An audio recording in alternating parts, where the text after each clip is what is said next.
ਸ੍ਰੀ ਵਾਹਿਗੁਰੂ ਜੀ।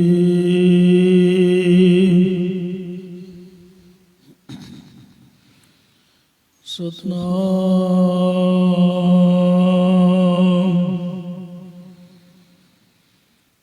ਸ੍ਰੀ ਵਾਹਿਗੁਰੂ ਜੀ।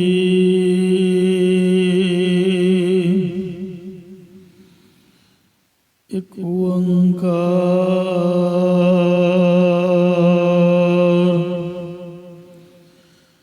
ਸਤਨਾਮ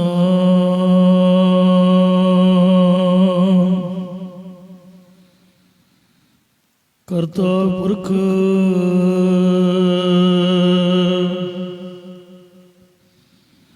ਨਿਰਭਉ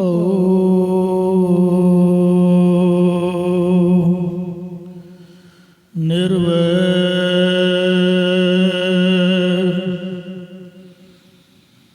ਅਕਾਲ ਮੂਰਤ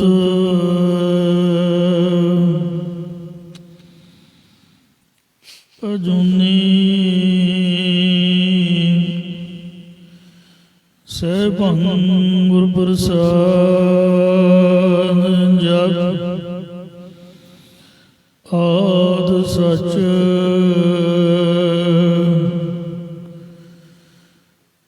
ਜੁਗਾਦ ਸਚ ਹੈ ਵੀ ਸਚ ਨਾਨਕ ਹੋਸੀ ਵੀ ਸਚ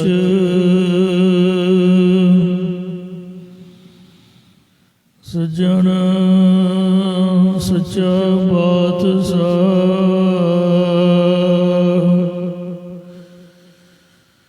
ਸਿਰ ਸਾਂਦ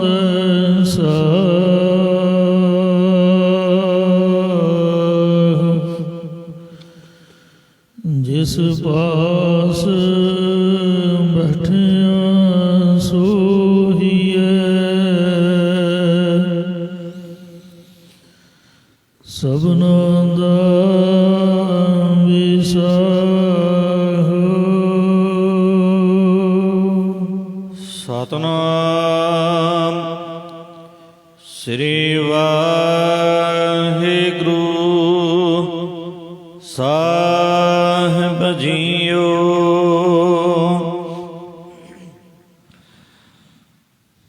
ਬਿਲਾਵਲ ਬਾਣੀ ਭਗਤਾਂ ਕੀ ਕਬੀਰ ਜੀਓ ਕੀ। ਇਕ ਓੰਕਾਰ ਸਤਨਾਮ ਕਰਤਾ ਪੁਰਖ ਗੁਰ ਪ੍ਰਸਾਦ। ਐਸੋ ਇਹੋ ਸੰਸਾਰ ਪੇਖਣਾ ਰਹਿਣ ਨਾ ਕੋ ਪਈ ਹੈ ਰੇ। ਸੂਤੇ ਸੂਤੇ ਰੇਗ ਚਲਹੁ ਤੁਮ ਨਤਰ ਕੋ ਧੱਕਾ ਦਵਈ ਹੈ ਰੇ। ਐਸੋ ਇਹੋ ਸੰਸਾਰ ਪੇਖਣਾ। ਵਾਹਿਗੁਰੂ ਜੀ ਕਾ ਖਾਲਸਾ ਵਾਹਿਗੁਰੂ ਜੀ ਕੀ ਫਤਿਹ। ਕੋਟ ਬ੍ਰਹਮੰਡਾਂ ਦੇ ਮਾਲਕ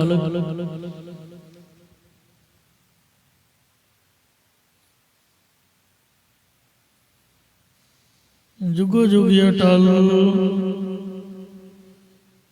ਸ਼ਬਦਾ ਅਵਤਾਰ ਦਸਾਂ ਪਾਤਸ਼ਾਹੀਆਂ ਦੀ ਆਤਮਿਕ ਜੋਤ ਧੰਨ ਧੰਨ ਸਤਿਗੁਰੂ ਸ੍ਰੀ ਗੁਰੂ ਗ੍ਰੰਥ ਸਾਹਿਬ ਸੱਚੇ ਪਾਤਸ਼ਾਹ ਜੀ ਮਹਾਰਾਜ ਜੀ ਦੀ ਪਵਿੱਤਰ ਪਾਵਨ ਹਜ਼ੂਰੀ ਦੇ ਵਿੱਚ ਜੁੜਮਨ ਬੈਠੇ ਗੁਰੂ ਰੂਪ ਗੁਰੂ ਖਾਲਸਾ ਸਾਧ ਸੰਗਤ ਜੀਓ। ਆਓ ਬੜੇ ਪਿਆਰ ਅਰ ਸਤਿਕਾਰ ਦੇ ਨਾਲ ਅੰਮ੍ਰਿਤ ਬਾਣੀ ਹਰ ਹਰ ਤੇਰੀ ਸੁਣ ਸੁਣ ਹੋਵੇ ਪਰਮਗਤ ਮੇਰੀ। ਜਲਨ ਬੁਝੀ ਸੀਤਲ ਹੋਏ ਮਨੁਆ ਸਤਿਗੁਰ ਕਾ ਦਰਸ਼ਨ ਪਾਈ ਜੀਓ। ਸਤਿਗੁਰਾਂ ਦੀ ਪਵਿੱਤਰ ਅੰਮ੍ਰਿਤ ਬਾਣੀ ਦੀ ਕਥਾ ਵਿਚਾਰ ਵਿਆਖਿਆ ਸੋ ਸਰਵਣ ਕਰਕੇ ਲਾਹਾ ਪ੍ਰਾਪਤ ਕਰੋ। ਲੜੀਵਾਰ ਕਥਾ ਪ੍ਰਾਰੰਭ ਹੈ।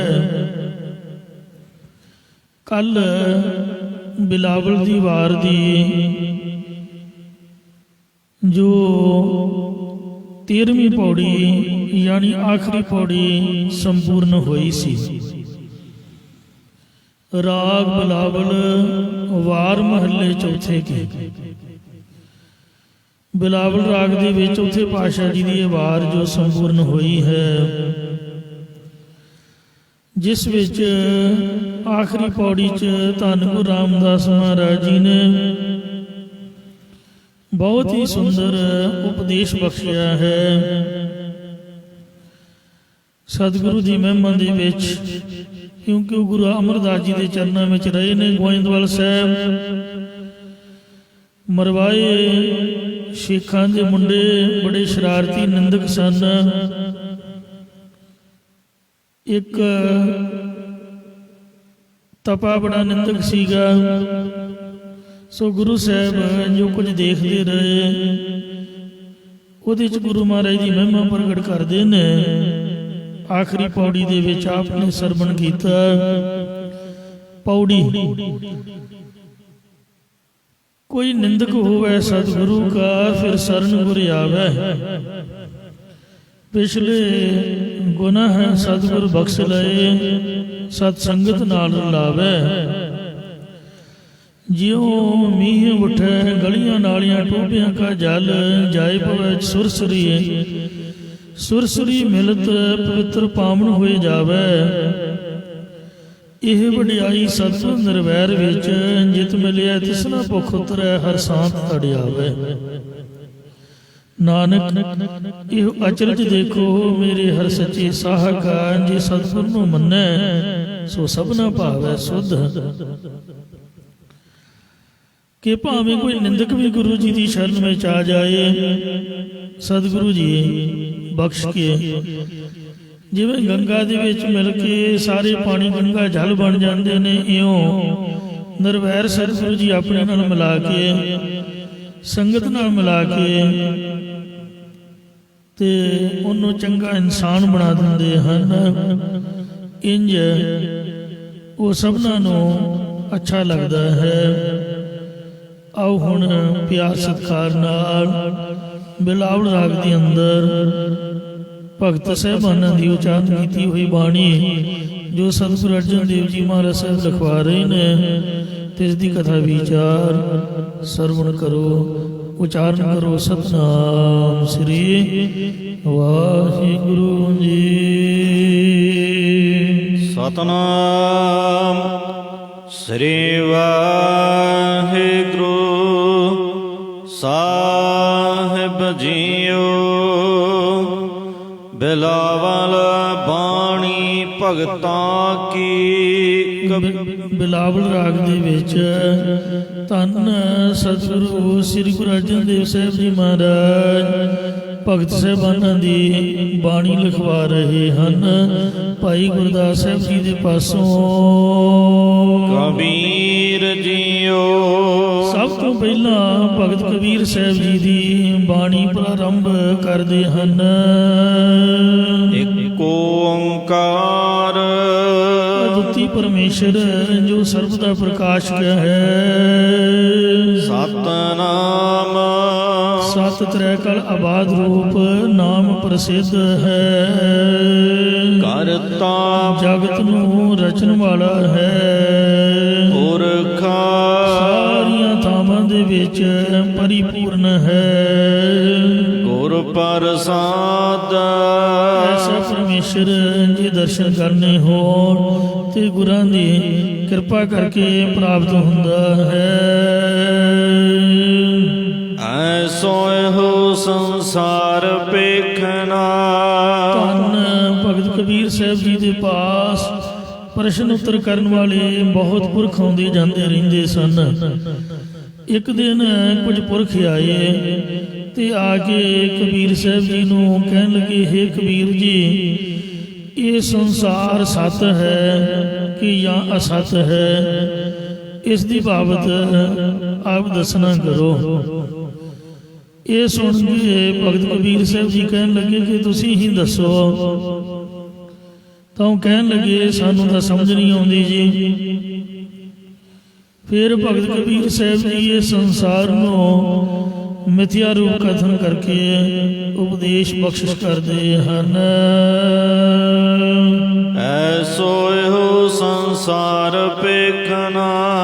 ਇਹ ਭਾਈ, ਇਹ ਜੋ ਜਗਤ ਨੂੰ ਤੁਸੀਂ ਸੱਚਾ ਕਰਕੇ ਵੇਖਣਾ ਕਰਦੇ ਹੋ, ਇਹ ਅਜਿਹਾ ਹੈ ਕਿ ਰਹਿਣ ਨਾ ਕੋ ਪਈ ਹਰੇ। ਇਸ ਵਿੱਚ ਦੇਹਧਾਰੀ ਕੋਈ ਵੀ ਜੀਵ ਰਹਿਣਾ ਨਹੀਂ ਪਾਉਂਦਾ ਹੈ। ਇਸੇ ਪ੍ਰਕਾਰ ਐਸੋ ਇਹੋ ਸੰਸਾਰ ਪੇਖਣਾ।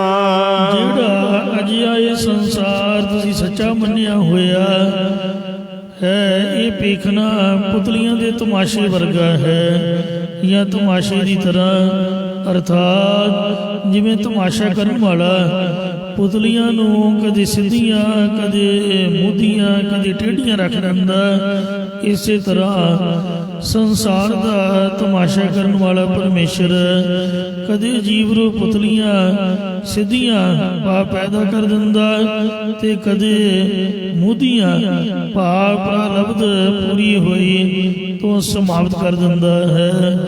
ਇਸੇ ਪ੍ਰਕਾਰ ਐਸੋ ਇਹੋ ਸੰਸਾਰ ਪੇਖਣਾ। ਵੇਖਣਾ ਨਾਮ ਤਮਾਸ਼ਾ, ਜਿਵੇਂ ਜਾਦੂਗਰ ਦਾ ਤਮਾਸ਼ਾ ਮਿਥਿਆ ਹੁੰਦਾ ਹੈ।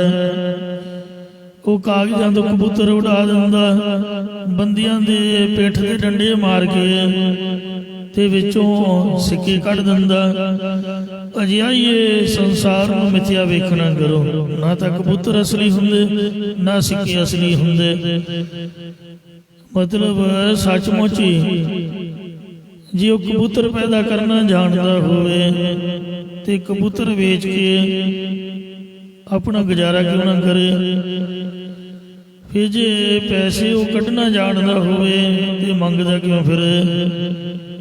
ਮਤਲਬ ਡੱਬੇ ਦੇ ਵਿੱਚ ਇੱਕ ਪਾਸੇ ਜਿਉਂਦਾ ਕਬੂਤਰ ਲੈ ਆਉਂਦੇ ਨੇ ਤੇ ਦੂਸਰਿਆਂ ਨੂੰ ਭੁਲੇਖਾ ਪਾ ਕੇ ਡੱਬੇ ਨੂੰ ਮੂਧਾ ਕਰਕੇ ਦੂਜਾ ਪਾਸਾ ਦਿਖਾ ਦਿੰਦੇ ਵਿੱਚ ਕੁਝ ਨਹੀਂ ਹੈ।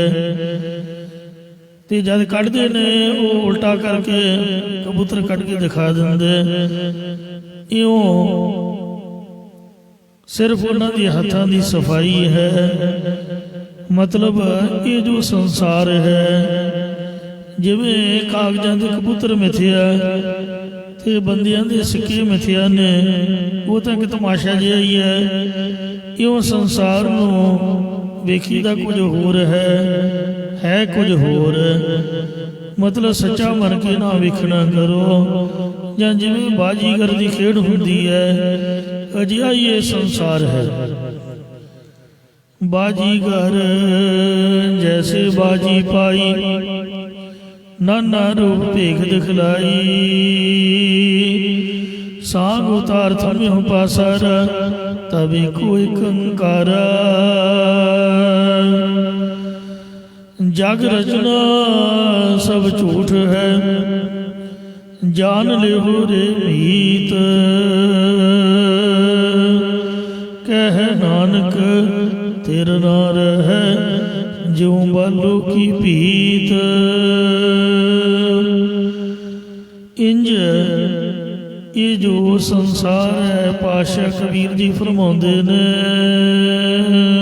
ਐਸੋ ਸੰਸਾਰ ਵੇਖਣਾ। ਇਹ ਅਜਿਹਾ ਜੋ ਸੰਸਾਰ ਹੈ, ਇਹਨੂੰ ਸੱਚ ਮੰਨ ਕੇ ਵੇਖਣਾ, ਦੇਖਣਾ ਨਾ ਕਰੋ। ਸੱਚ ਮੰਨ ਕੇ ਨਾ ਦੇਖੋ। ਇਹ ਭਾਈ ਰਹਿਣ ਨਾ ਕੋ ਪਈ ਹਰੇ। ਇਹਦੇ ਵਿੱਚ ਕੋਈ ਵੀ ਰਹਿਣਾ ਨਹੀਂ ਪਾਵੇਗਾ। ਮਤਲਬ ਮਿਥਿਆ ਤਨ ਧਨ ਕੁਟੰਬ ਸਬਾਇਆ, ਮਿਥਿਆ ਹਉਮੈ ਮਮਤਾ ਮਾਇਆ, ਮਿਥਿਆ ਰਾਜ ਜੋਬਨ ਧਨ ਮਾਲ, मिथ्या काम क्रोध विकराल, मिथ्या रथ हस्ती अस वस्त्र, मिथ्या रंग संग माया पेख हस्ता, मिथ्या द्रोह मोह अभिमान, मिथ्या आपस ऊपर करत गुमान, अस्थिर भगत साध की शरण, नानक जप जप जीवै हर के चरण। सूते सूते रेग चलहो तुम, ਇਹ ਭਾਈ ਤੁਸੀਂ ਸਿੱਧੇ ਹੋ ਕੇ ਭਗਤੀ ਸਹਿਤ ਗਿਆਨ ਦੇ ਸਿੱਧੇ ਰਸਤੇ ਤੇ ਰੇਗ ਤੁਰੇ ਚੱਲੋ। ਤੁਸੀਂ ਸਿੱਧੇ ਭਾਵ ਨਿਸ਼ਕਪਟ ਹੋ ਕੇ ਸਿੱਧੇ ਭਗਤੀ ਰੂਪ ਰੇਗ ਮਾਰਗ ਉਤਰੇ ਚੱਲਣਾ ਕਰੋ। ਨਤਰਾ ਕੋ ਧੱਕਾ ਦੇਵਈ ਹਰੇ, ਨਹੀਂ ਤਾਂ ਧਰਮ ਰਾਜਾ ਨਰਕਾਂ ਦੇ ਵਿੱਚ ਜਾਂ ਜੂਨਾਦਿਕ ਵਿੱਚ ਪਾਉਣ ਰੂਪ ਤੁਹਾਨੂੰ ਖੋਟਾ ਧੱਕਾ ਦੇਣਾ ਕਰਦਾ ਹੈ। ਜਿਹੜਾ ਪਿੱਛੋਂ ਆ ਕੇ ਬਾਹਾਂ ਦੇ ਜ਼ੋਰ ਨਾਲ ਕਿਸੇ ਖੜੇ ਪੁਰਖ ਨੂੰ ਧੱਕਾ ਦੇ ਕੇ ਧਰਤੀ ਤੇ ਸੁੱਟ ਦੇਣਾ, ਉਹਦੇ ਗੋਡੇ ਗਾਡੇ ਰਗੜ ਸੁੱਟਣੇ, ਇਹਨੂੰ ਧੱਕਾ ਆਖਦੇ ਨੇ। ਜੋ ਛੱਤ ਤੋਂ ਕੋਠੇ ਤੋਂ ਜਾਂ ਉੱਚੀ ਜਗ੍ਹਾ ਤੇ ਖੜੇ ਪੁਰਖ ਨੂੰ ਧੱਕਾ ਦੇ ਕੇ ਹੇਠਾਂ ਸੁੱਟਣ ਨੂੰ ਕੋ ਧੱਕਾ ਆਖਦੇ ਨੇ।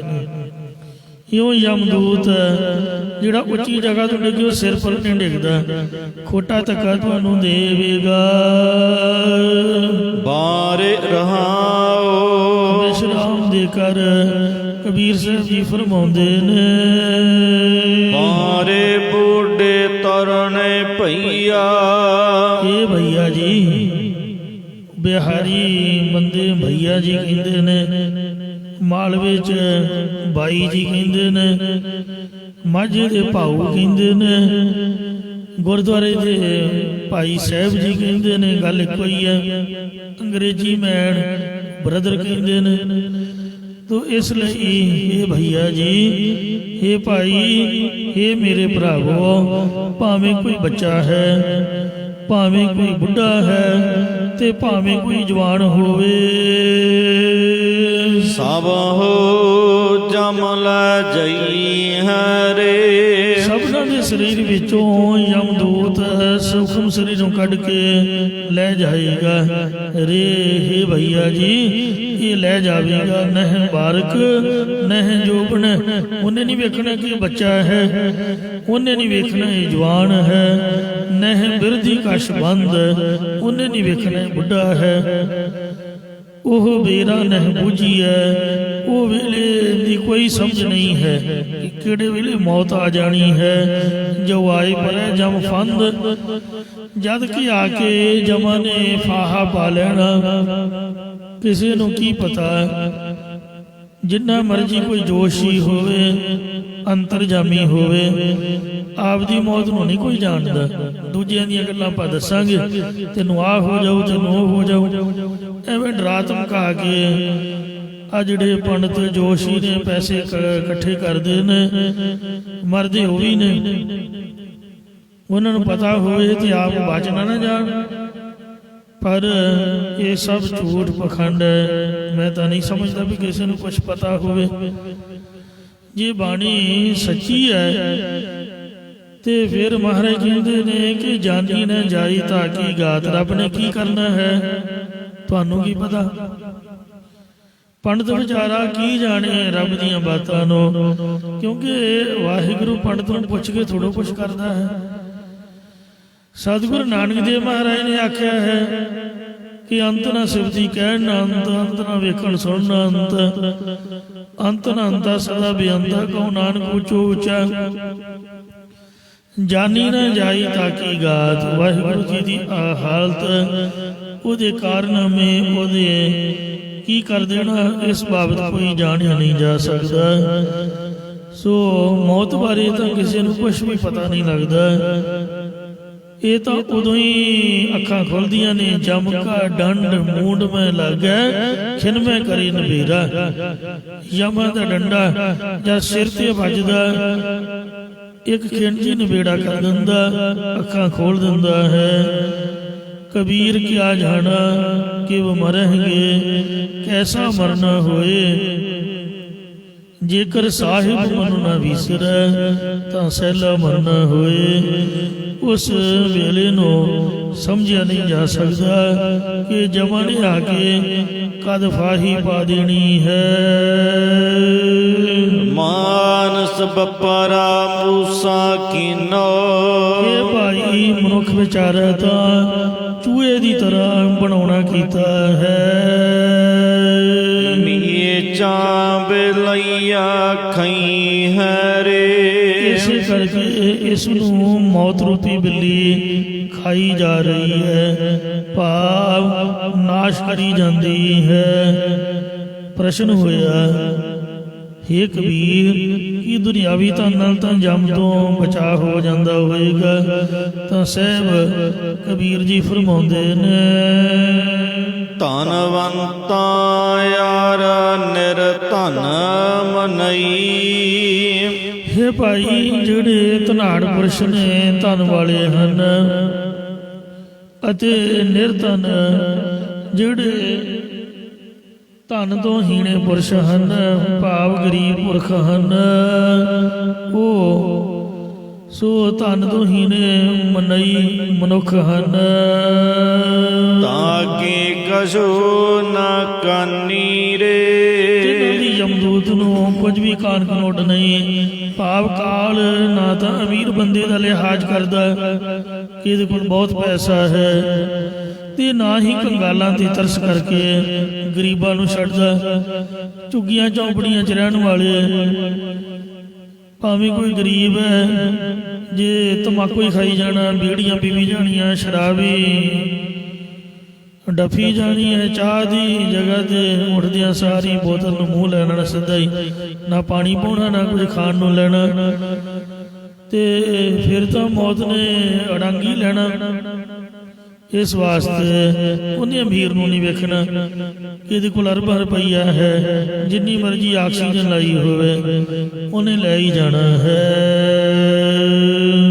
ਰਾਜਾ ਪਰਜਾ ਸਮ ਕਰ ਮਾਰੈ। ਇਹ ਭਾਈ, ਜੋ ਰਾਜਾ ਹੈ ਤੇ ਭਾਵੇਂ ਉਹਦੀ ਪਰਜਾ ਹੈ, ਇੱਕ ਬਰਾਬਰ ਜਾਣ ਕੇ ਦੋਨਾਂ ਨੂੰ ਮਾਰਦਾ ਹੈ। ਨਾ ਰਾਜੇ ਨੂੰ ਛੱਡਦਾ ਤੇ ਨਾ ਹੀ ਪਰਜਾ ਤੇ ਤਰਸ ਕਰਦਾ ਹੈ। ਐਸੋ ਕਾਲ ਬਡਨੀ ਰੇ। ਜਿਹੜਾ ਕਾਲ ਯਮਦੂਤ ਹੈ, ਇਹ ਇਹੋ ਜਿਹਾ ਅਚਰਜ ਵੱਡਾ ਬਲੀ ਹੈ।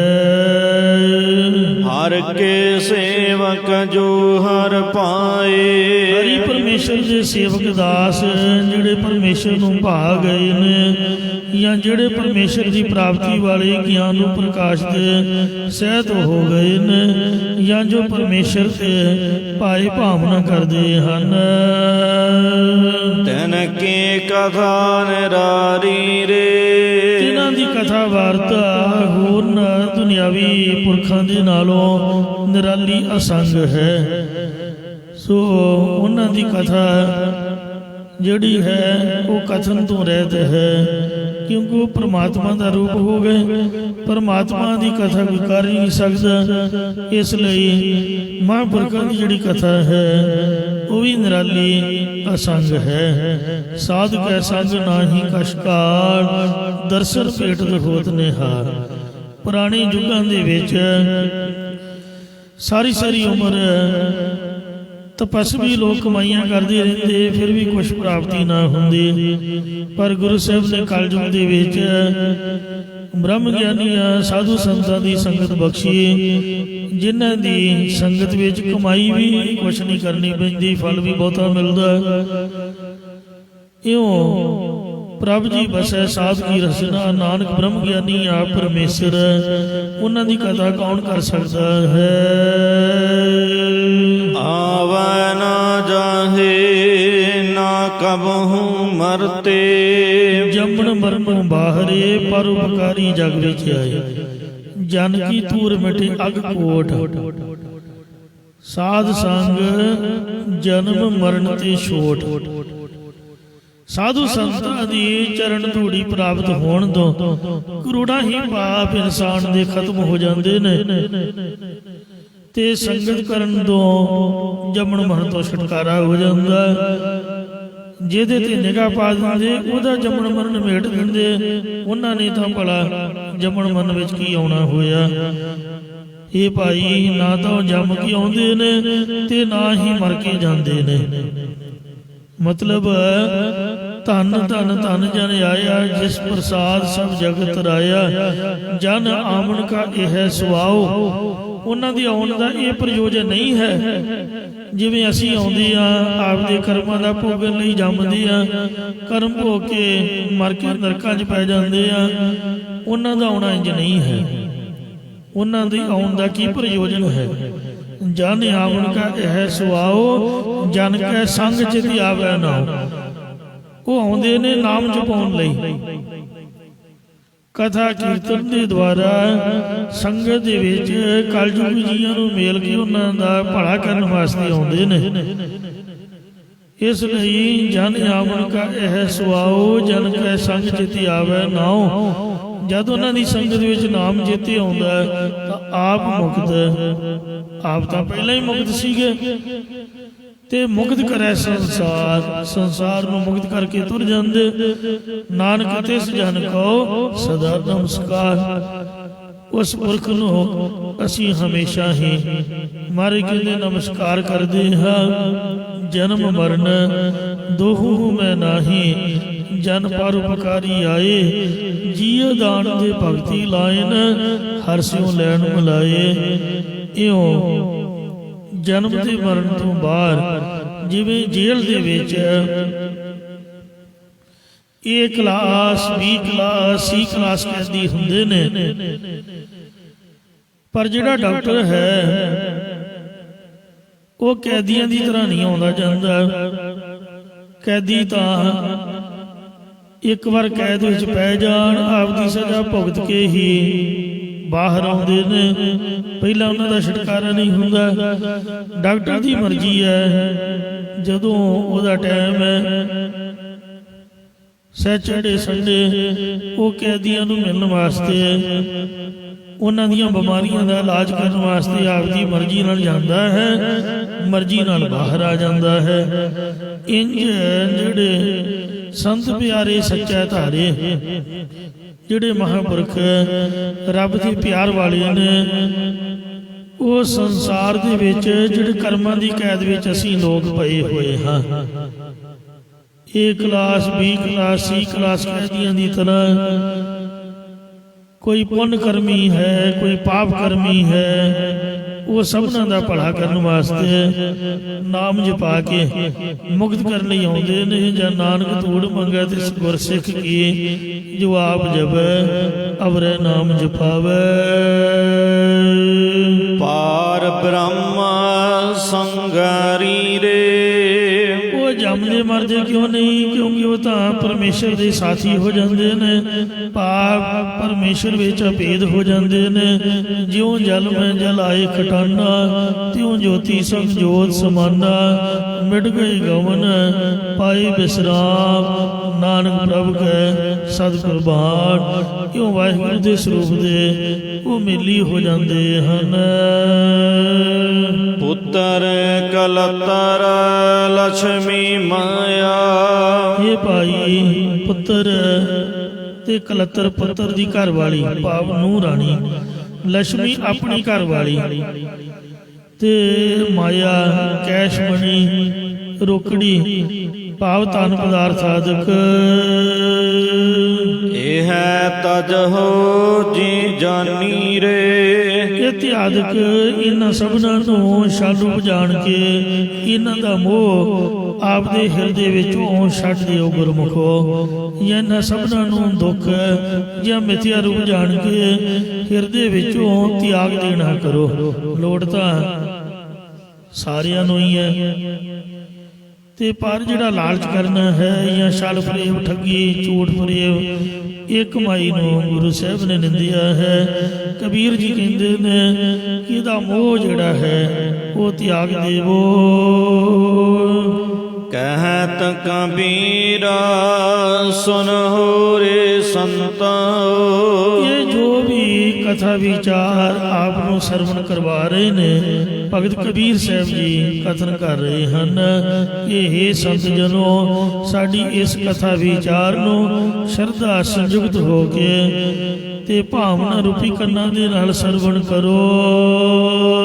ਮਿਲ ਹੈ ਸਾਰਗ ਬਾਨੀ ਰੇ। ਇਸ ਵਿਧੀ ਨਾਲ ਸਾਰੰਗਨਾਮੇ ਮਨੁੱਖ ਨੂੰ ਆਪਣੇ ਹੱਥਾਂ ਦੇ ਵਿੱਚ, ਸਾਰੰਗਨਾਮੇ ਮਨੁੱਖ ਨਹੀਂ, ਸਾਰੰਗਨਾਮੇ ਧਨੁਖ ਨੂੰ ਆਪਣੇ ਹੱਥਾਂ ਵਿੱਚ ਧਾਰਨ ਵਾਲਾ ਪਰਮੇਸ਼ਰ ਤੁਹਾਨੂੰ ਮਿਲ ਜਾਵੇਗਾ। ਸੋ ਜੋ ਚੇਤਨ ਸਾਰਗ ਪਾਨੀ, ਸਾਰਗ ਸ੍ਰੇਸ਼ਟਤਾ ਹੀ ਅੰਗਾਂ ਵਿੱਚ ਦੇਣ ਵਾਲਾ ਹੈ, ਉਹਦੇ ਨਾਲ ਪਾਨੀ ਪ੍ਰੇਮ ਕਰਕੇ ਤੁਸੀਂ ਉਹਦੇ ਨਾਲ ਇੰਜ ਮਿਲ ਜਾਓਗੇ ਜਿਵੇਂ ਕੱਲ ਸਾਹਿਬਾਂ ਦਾ ਉਪਦੇਸ਼ ਹੀ ਸੀਗਾ, ਜਿਉਂ ਮੀਂਹ ਉੱਠੇ ਗਲੀਆਂ ਨਾਲੀਆਂ ਟੋਭਿਆਂ ਕਾ ਜਲ ਜਾਏ ਪਵੇ, ਸੁਰਸਰੀ ਸੁਰਸਰੀ ਮਿਲਤ ਪਵਿੱਤਰ ਪਾਵਨ ਹੋਏ ਜਾਵੇ। ਬਿਲਾਵਲ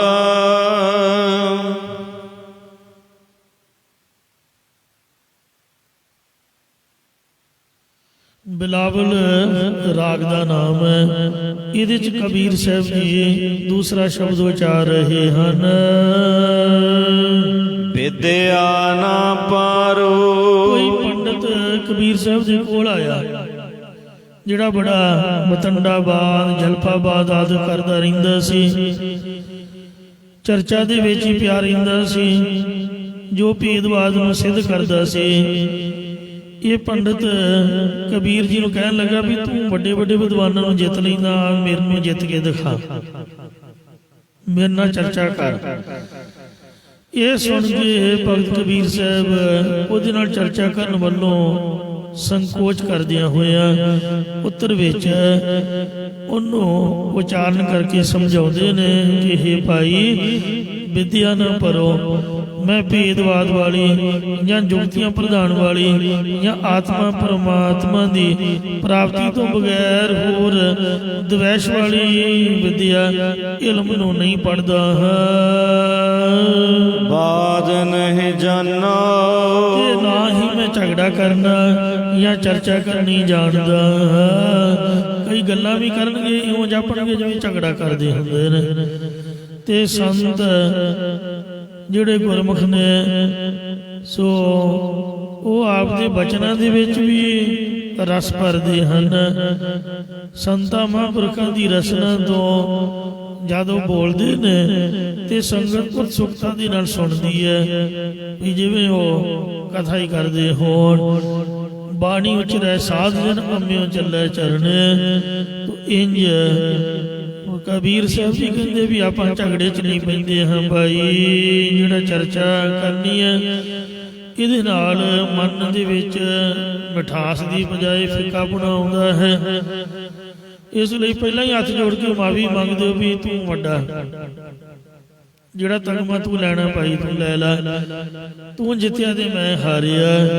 ਝਗੜੇ ਦੇ ਵਿੱਚ 8 ਘੰਟੇ ਦੀ ਬਣੀ ਬਣਾਈ ਸ਼ਾਂਤੀ 5 ਮਿੰਟਾਂ ਦੇ ਵਿੱਚ ਖਤਮ ਹੋ ਜਾਂਦੀ ਹੈ ਜੇ ਕੋਈ ਕ੍ਰੋਧ ਵਿੱਚ ਆ ਜਾਏ। ਹਰ ਗੁਣ ਕਥਤ ਸੁਨਤ ਪੌਰਨ। ਮੈਂ ਤਾਂ ਕੇਵਲ ਪਰਮੇਸ਼ਰ ਦੇ ਜਸ ਰੂਪ ਗੁਣ ਕਥਨ ਕਰਨ ਤੇ ਸੁਣਨ ਵਿੱਚ ਮਸਤ ਹੋਇਆ ਪੰਡਤ ਕਹਿਣ ਲੱਗਾ, ਕਬੀਰ ਜੀ ਪੌਰਾਨੋਂ ਤਾਂ ਕਮਲੇ ਨੂੰ ਕਹਿੰਦੇ ਨੇ, ਕੀ ਤੂੰ ਕਮਲਾ ਹੈ? ਤਾਂ ਸਾਹਿਬ ਕਬੀਰ ਜੀ ਫਰਮਾਉਂਦੇ ਨੇ, ਮੇਰੇ ਬਾਬਾ, ਹੇ ਮੇਰੇ ਭਾਈ, ਹੇ ਮੇਰੇ ਬਾਬਾ ਜੀ, ਮੇਰੇ ਵੱਡੇ ਪੰਡਤ ਵਿਦਵਾਨ ਜੀ, ਮੈਂ ਬੌਰਾ ਤੇਰੀ ਜਾਂ ਦੁਨੀਆ ਦੀ ਨਿਗਾਹ ਦੇ ਵਿੱਚ ਤਾਂ ਮੈਂ ਕਮਲਾਈਆਂ ਚੱਲਾ ਹੀ ਹਾਂ। ਸਭ ਖਲਕ ਸਿਆਨੀ, ਸਾਰੀ ਖਲਕਤ ਸਾਰੀ ਸ੍ਰਿਸ਼ਟੀ ਹੰਗਤਾ ਮਮਤਾ ਕਰਕੇ ਸਿਆਣੀ ਬਣੀ ਬੈਠੀ ਹੈ। ਜਿਹਨੂੰ ਮਰਜ਼ੀ ਪੁੱਛ ਕੇ ਵੇਖ ਲੋ, ਕੋਈ ਨਹੀਂ ਕਹਿੰਦਾ ਮੈਂ ਨਿਆਣਾ ਹਾਂ। ਸਭ ਕੋ ਪੂਰਾ ਆਪੇ ਹੋਵੇ, ਸਾਰੇ ਕਹਿਣਗੇ ਵੀ ਮੈਂ ਪੂਰਾ ਹੀ ਹਾਂ। ਘੱਟ ਨਾ ਕੋਈ ਆਖੇ, ਆਪਦੇ ਆਪ ਨੂੰ ਘੱਟ ਨਹੀਂ ਕੋਈ ਕਹਿੰਦਾ। ਪਤ ਪਰਵਾਣਾ ਪਿੱਛੇ ਪਾਈਐ, ਤਾਂ ਨਾਨਕ ਤੋਲਿਆ ਜਾਪੈ। ਮੈਂ ਬੌਰਾ, ਮੈਂ ਝੱਲਾ ਮੈਂ ਕਮਲਾਈਆਂ, ਮੈਂ ਮਸਤਾਨਾ ਹੀ ਹਾਂ। ਫਿਰ ਪੰਡਿਤ ਕਹਿਣ ਲੱਗਾ, ਹੇ ਕਬੀਰ ਤੂੰ ਬੜਾ ਵਿਗੜਿਆ ਹੋਇਆ, ਸਹੀ ਗੱਲ ਹੀ ਨਹੀਂ ਕਰਦਾ। ਮੈਂ ਬਿਗੜਿਓ। ਤਾਂ ਕਬੀਰ ਜੀ ਕਹਿੰਦੇ ਮੈਨੂੰ ਤੂੰ ਵਿਗੜਿਆ ਸਮਝਦਾ ਹੈ। ਬਿਗੜੈ ਮਤ ਆਉਰਾ। ਪਰ ਮੇਰੇ ਪਿੱਛੇ ਲੱਗ ਕੇ ਮਤਾਂ ਕੋਈ ਹੋਰ ਵਿਗੜ ਜਾਵੇ। ਵਿਸ਼ਰਾਮ ਦੇ ਕੇ ਫਰਮਾਉਂਦੇ ਨੇ ਤੂੰ ਆਪ ਦਾ ਆਪ ਸੁਧਾਰ, ਤੂੰ ਨਾ ਕਿਤੇ ਵਿਗੜ ਜਾਈ। ਆਪ ਨ ਬੋਰਾ। ਇਹ ਭਾਈ ਮੈਂ ਆਪਣੇ ਆਪ ਝੱਲਾ ਕਮਲਾ ਮਸਤਾਨਾ ਨਹੀਂ ਹੋਇਆ। ਰਾਮ ਕੀਓ ਬੋਰਾ। ਮੈਨੂੰ ਤਾਂ ਰਾਮ ਪਰਮੇਸ਼ਰ ਨੇ ਸੰਸਾਰ ਵੱਲੋਂ ਝੱਲਾ ਕੀਤਾ ਹੋਇਆ। ਜਿੰਨਾ ਸਿਆਣਾ ਬਣੀਏ ਉਨੀਆਂ ਜ਼ਿੰਮੇਵਾਰੀਆਂ ਪੈਂਦੀਆਂ ਨੇ, ਤੇ ਜਿੰਨਾ ਬੰਦਾ ਕਮਲਾ ਬਣ ਕੇ ਰਹੇ ਉਹਨਾਂ ਦੁਨੀਆ ਖਹਿੜਾ ਛੱਡਦੀ ਹੈ ਤੇ ਚਿੱਤ ਪ੍ਰਭੂ ਚਰਨਾਂ ਵਿੱਚ ਜੁੜਦਾ। ਇਉਂ ਤਿੰਨ ਕਿਸਮਾਂ ਨੇ ਰੱਬ ਦੇ ਪਿਆਰੇ ਸੰਤਾਂ ਦੀਆਂ। ਇੱਕ ਤਾਂ ਨੇ ਦਾਨੇ, ਜਿਹੜੇ ਸਿਆਣੇ ਬਣ ਕੇ ਕਥਾ ਕੀਰਤਨ ਕਰਦੇ ਸੰਗਤਾਂ ਦੇ ਵਿੱਚ ਵਿਚਰਦੇ। ਇੱਕ ਨੇ ਦੀਵਾਨੇ, ਮਸਤਾਨੀ ਬਿਰਤੀ ਰੱਖਦੇ। ਇੱਕ ਨੇ ਮਸਤਾਨੇ।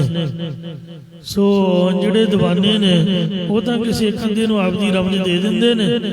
ਜੇ ਕੋਈ ਅਧਿਕਾਰੀ ਆਵੇ ਉਹਦੇ ਨਾਲ ਸਹੀ ਵਚਨ ਵਿਲਾਸ ਕਰਦੇ। ਬਾਕੀ ਦੁਨੀਆ ਵੱਲੋਂ ਦੀਵਾਨੇ ਹੋਏ ਨੇ। ਕਾਰੋਬਾਰਾਂ ਦੀ ਕੋਈ ਸਮਝ ਨਹੀਂ, ਜਾਣ ਕੇ ਭੁਲਾਇਆ ਹੋਇਆ। ਤੇ ਮਸਤਾਨੇ ਉੱਕਾ ਹੀ ਕਿਸੇ ਨਾਲ ਤਲੋਕਾਤ ਨਹੀਂ ਰੱਖਦੇ। ਇਉਂ ਮਹਾਰਾਜ ਨੇ ਸਾਨੂੰ ਮਸਤਾਨਾ ਕੀਤਾ ਹੈ। ਕੀਤਾ ਤਾਂ ਹੈ ਕਿ ਦੁਨੀਆ ਦੇ ਝਮੇਲਿਆਂ ਤੋਂ ਬਚੇ ਰਹੀਏ। ਜਿਵੇਂ ਤੁਲਸਾ ਦਾਸੀ ਨੇ ਜਦ ਮਾਤਾ ਤ੍ਰਿਪਤਾ ਜੀ ਨੇ ਗੁਰੂ ਸਾਹਿਬ ਨੂੰ ਉਠਾਉਣ ਵਾਸਤੇ ਭੇਜਿਆ ਤਾਂ ਸਤਿਗੁਰੂ ਨਾਨਕ ਦੇਵ ਮਹਾਰਾਜ ਦਾ ਸਾਰਾ ਸਰੀਰ ਚਾਦਰਾਂ ਢੱਕਿਆ ਵੇਖ ਕੇ ਇੱਕ ਸੱਜਾ ਚੰਨ ਚੰਗਾ ਸੀ, ਉਹਨੂੰ ਰਸਨਾ ਨਾਲ ਚੱਟਣ ਲੱਗ ਪਈ। ਮਹਾਂਪੁਰਖਾਂ ਨੂੰ ਜਦ ਉਠਾਉਣਾ ਹੋਵੇ ਉੱਤੋਂ ਦੀ ਕੱਪੜਾ ਨਹੀਂ ਲਾਈਦਾ। ਇਹ ਨਹੀਂ ਆਖੀਦਾ ਵੀ ਉੱਠ ਛੇਤੀ ਕਰ, ਚਰਨ ਘੁੱਟ ਕੇ ਉਠਾਈਦਾ। ਉਹ ਘੁੱਟਣ ਦੀ ਬਜਾਏ ਵੀ ਚਰਨਾਂ ਦੇ ਨਾਲ ਰਸਨਾ ਲਾ ਕੇ ਉਹਨੂੰ ਚੱਟਣ ਲੱਗ ਪਈ ਤੇ ਉਹਨੂੰ ਤਿੰਨਾਂ ਲੋਕਾਂ ਦੀ ਸੋਝੀ ਹੋ ਗਈ। ਜਦ ਉਹਨੇ ਵੇਖਿਆ ਕਿ ਗੁਰੂ ਜੀ ਕਿਸੇ ਗੁਰਸਿੱਖ ਦਾ ਸਮੁੰਦਰ 'ਚ ਡੁੱਬੜਿਆ ਜਹਾਜ਼ ਬੰਨੇ ਲਾ ਰਹੇ ਨੇ ਤੇ ਬਿਨਾਂ ਹੀ ਉਠਾਉਣ ਤੋਂ ਮਾਤਾ ਜੀ ਨੂੰ ਆ ਕੇ ਕਹਿਣ ਲੱਗੀ ਕਿ ਗੁਰੂ ਸਾਹਿਬ ਤਾਂ ਜਹਾਜ਼ ਬੰਨੇ ਲਾ ਰਹੇ ਨੇ, ਜਦ ਲਾ ਲੈਣਗੇ ਫਿਰ ਮੈਂ ਉਠਾ ਲਿਆਵਾਂਗੀ। ਮਾਤਾ ਜੀ ਹੈ ਕਮਲੀ, ਤੂੰ ਮੈਨੂੰ ਮਖੌਲ ਕਰਦੀ ਆ। ਗੁਰੂ ਸਾਹਿਬ ਨੂੰ ਆ ਕੇ ਮਾਤਾ ਜੀ ਨੇ ਚਾਦਰਾ ਮੁਖ ਤੋਂ ਪਰਾਂ ਕੀਤਾ। ਆਖਿਆ ਮਹਾਰਾਜ ਤੁਸੀਂ ਸੁੱਤੇ ਰਹਿੰਦੇ ਹੋ, ਬਰਾਜੇ ਰਹਿੰਦੇ ਹੋ, ਤੇ ਅੱਗੇ ਤਾਂ ਸਰੀਕਾ ਬਰਾਦਰੀ ਵਾਲੇ ਆਂਢ ਗੁਆਂਢ ਮਖੌਲ ਕਰਦੇ ਸੀ, ਅੱਜ ਤਾਂ ਘਰ ਦੀ ਦਾਸੀ ਨੇ ਮਖੌਲ ਕੀਤਾ। ਮਹਾਰਾਜ ਕਹਿੰਦੇ ਕੀ ਹੋਇਆ? ਕਹਿੰਦੇ ਉਹ ਕਮਲੀ ਕਹਿ ਰਹੀ ਹੈ ਵੀ ਗੁਰੂ ਜੀ ਸਮੁੰਦਰ 'ਚ ਕਿਸੇ ਦਾ ਡੁੱਬਦਾ ਜਹਾਜ਼ ਬੰਨੇ ਲਾ ਰਹੇ ਨੇ, ਮੈਂ ਉਹਨੂੰ ਉਠਾਉਣ ਲਈ ਭੇਜਿਆ। ਸਤਿਗੁਰੂ ਜੀ ਕਹਿਣ ਲੱਗੇ ਮਾਤਾ ਜੀ ਉਹ ਝੱਲੀ ਦੇ ਕਹਿਣੇ ਵਿੱਚ ਨਾ ਆਇਆ ਕਰੋ, ਉਹਦੇ ਨਾਲ ਅੱਖੇ ਲੱਗਿਆ ਕਰੋ, ਉਹ ਤਾਂ ਝੱਲੀ ਹੈ, ਕਮਲੀ ਹੈ। ਗੁਰੂ ਸਾਹਿਬ ਦੀ ਰਸਨਾ ਤੋਂ ਝੱਲੀ ਕਮਲੀ ਲਫ਼ਜ਼ ਨਿਕਲਦਿਆਂ ਸਾਰੀ ਉਹ ਸੱਚਮੁੱਚ ਹੀ ਮਸਤਾਨੀ ਹੋ ਗਈ, ਕਮਲੀ ਹੋ ਗਈ, ਝੱਲੀ ਹੋ ਗਈ। ਮਤਲਬ ਬਾਹਰੋਂ ਗੁਰੂ ਸਾਹਿਬ ਨੇ ਜਾਣ ਕੇ ਉਹਦੀ ਸੁਰਤ ਪੁਰਤ ਭੁਲਾ ਦਿੱਤੀ ਵੀ ਇਹਨੂੰ ਤਾਂ ਬ੍ਰਹਮ ਗਿਆਨ ਹੋ ਗਿਆ। ਜਿੰਨੇ ਤਾਂ ਕਮਾਈ ਕਰਕੇ ਮਾਲਾ ਫੇਰ ਕੇ ਚੌਂਕੜਾ ਮਾਰ ਕੇ ਲਿਆ ਹੋਵੇ ਉਹਨੂੰ ਤਾਂ ਪਤਾ ਹੁੰਦਾ। ਤੇ ਹੁਣ ਮੁੰਡਿਆਂ ਨੂੰ ਕੀ ਪਤਾ ਵੀ ਬੁੱਢੇ ਸਾਡੇ ਨੇ ਕਮਾਈ ਕਿੰਝ ਕੀਤੀ ਹੈ। ਉਹਨਾਂ ਦਾ ਨਸ਼ੇ ਪੱਤੇ ਵਰਤ ਕੇ ਜਾਂ ਇੱਧਰ ਉੱਧਰ ਖਰਚਾ ਪਾਣੀ ਕਰਕੇ ਆਪ ਤਾਂ ਕੀਤਾ ਕੁਛ ਨਹੀਂ, ਬਜ਼ੁਰਗਾਂ ਦੀ ਕਮਾਈ ਨੂੰ ਉਜਾੜ ਸੁੱਟ ਦਿਓ। ਤੇ ਇਸ ਲਈ ਜਿਹਨੇ ਆਪ ਨਹੀਂ ਪੈਸਾ ਕਮਾਇਆ ਮਿਹਨਤ ਦੇ ਨਾਲ, ਉਹਨੂੰ ਕੀ ਪਤਾ ਪੈਸੇ ਦੀ ਕੀਮਤ ਕੀ ਹੈ। ਇਸ ਲਈ ਉਹਨੂੰ ਦਾਤ ਝਾਟੀ ਪ੍ਰਾਪਤ ਹੋ ਗਈ। ਭਾਂਡਾ ਛੋਟਾ ਸੀਗਾ, ਉਛਲ ਗਿਆ। ਮਨ ਨੇ ਸੋਚਿਆ ਵੀ ਇਹ ਕਿਤੇ ਪੁੱਛਾਂ ਹੀ ਨਾ ਦੇਣ ਲੱਗ ਪਏ।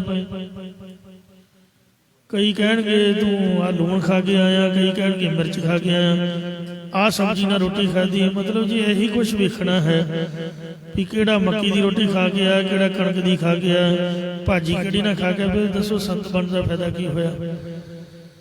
ਸਾਧ ਬਣਨ ਦਾ ਲਾਭ ਕੀ ਹੋਇਆ ਜੇ ਚਿੱਤ ਪਰਮੇਸ਼ਰ 'ਚ ਨਹੀਂ ਜੁੜਿਆ। ਲੋਕਾਂ ਦੀਆਂ ਅੰਤਰਜਾਮਤਾ ਹੀ ਦੱਸਦਾ ਰਿਹਾ, ਆਪਦੇ ਪੱਲੇ ਤਾਂ ਕੁਝ ਪਿਆ ਨਹੀਂ। ਤੂੰ ਆਹ ਕੀਤਾ, ਤੂੰ ਉਹ ਕੀਤਾ, ਤੇਰੇ ਨਾਲ ਆਹ ਹੋਏਗਾ, ਉਹ ਹੋਏਗਾ।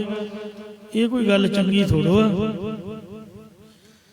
ਇਸ ਲਈ ਮਹਾਰਾਜ ਨੇ ਉਹਨੂੰ ਬਾਹਰੋਂ ਸੁਰਤ ਪੁਰਤ ਬੁਲਾ ਕੇ ਕਮਲੀ ਕਰ ਦਿੱਤਾ, ਪਰ ਅੰਦਰੋਂ ਉਹਦਾ ਬ੍ਰਹਮ ਗਿਆਨ ਅੰਤਰਜਾਮਤਾ ਉਸੇ ਤਰ੍ਹਾਂ ਹੀ ਰਹੀ।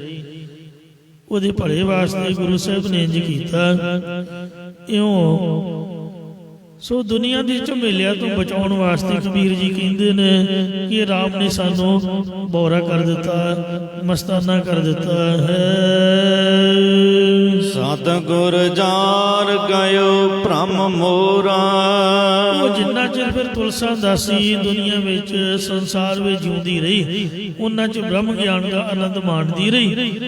ਉਹਦੇ ਅੰਦਰ ਨਾਮ ਦੀ ਰੌਂ ਚੱਲਦੀ ਰਹੀ, ਨਾਮ ਸੁਣਦੀ ਭਗਤੀ ਕਰਦੀ ਰਹੀ, ਬਿਰਤੀ ਮਸਤ ਹੋ ਗਈ।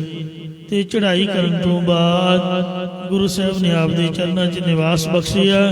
ਕਿਉਂ ਸੱਚੇ ਸਤਿਗੁਰੂ ਨਾਨਕ ਦੇਵ ਜੀ ਨੇ ਉਪਦੇਸ਼ ਦੇ ਕੇ ਸਾਡੇ ਅੰਦਰੋਂ ਬ੍ਰਹਮ ਅਭਿਆਸ ਰੂਪੀ ਅੱਗ ਦੇ ਨਾਲ ਭਰਮ ਨੂੰ ਸਾੜ ਸੁੱਟਿਆ ਹੈ। ਮੈਂ ਬਿਗਰੇ ਆਪਣੀ ਮਤ ਖੋਈ। ਸਤਿਗੁਰ ਜਾਰ ਗਇਓ ਭ੍ਰਮ ਮੋਰਾ। ਇਸ ਲਈ ਗੁਰੂ ਕਿਰਪਾ ਸਦਕਾ ਮੇਰਾ ਸਰੂਪ ਦਾ ਜਾਂ 5 ਪ੍ਰਕਾਰ ਦਾ ਭਰਮ ਅੰਦਰੋਂ ਚਲਿਆ ਗਿਆ, ਅੰਦਰੋਂ ਨਿਵਰਤ ਹੋ ਗਿਆ ਹੈ। ਜਾਂ ਯਾਰ ਕਹਿੰਦੇ ਨੇ, ਸੁਣ ਯਾਰ ਪਿਆਰੇ ਸੱਜਣ ਇਹ ਕਰੂੰ ਬੇਨੰਤੀਆਂ।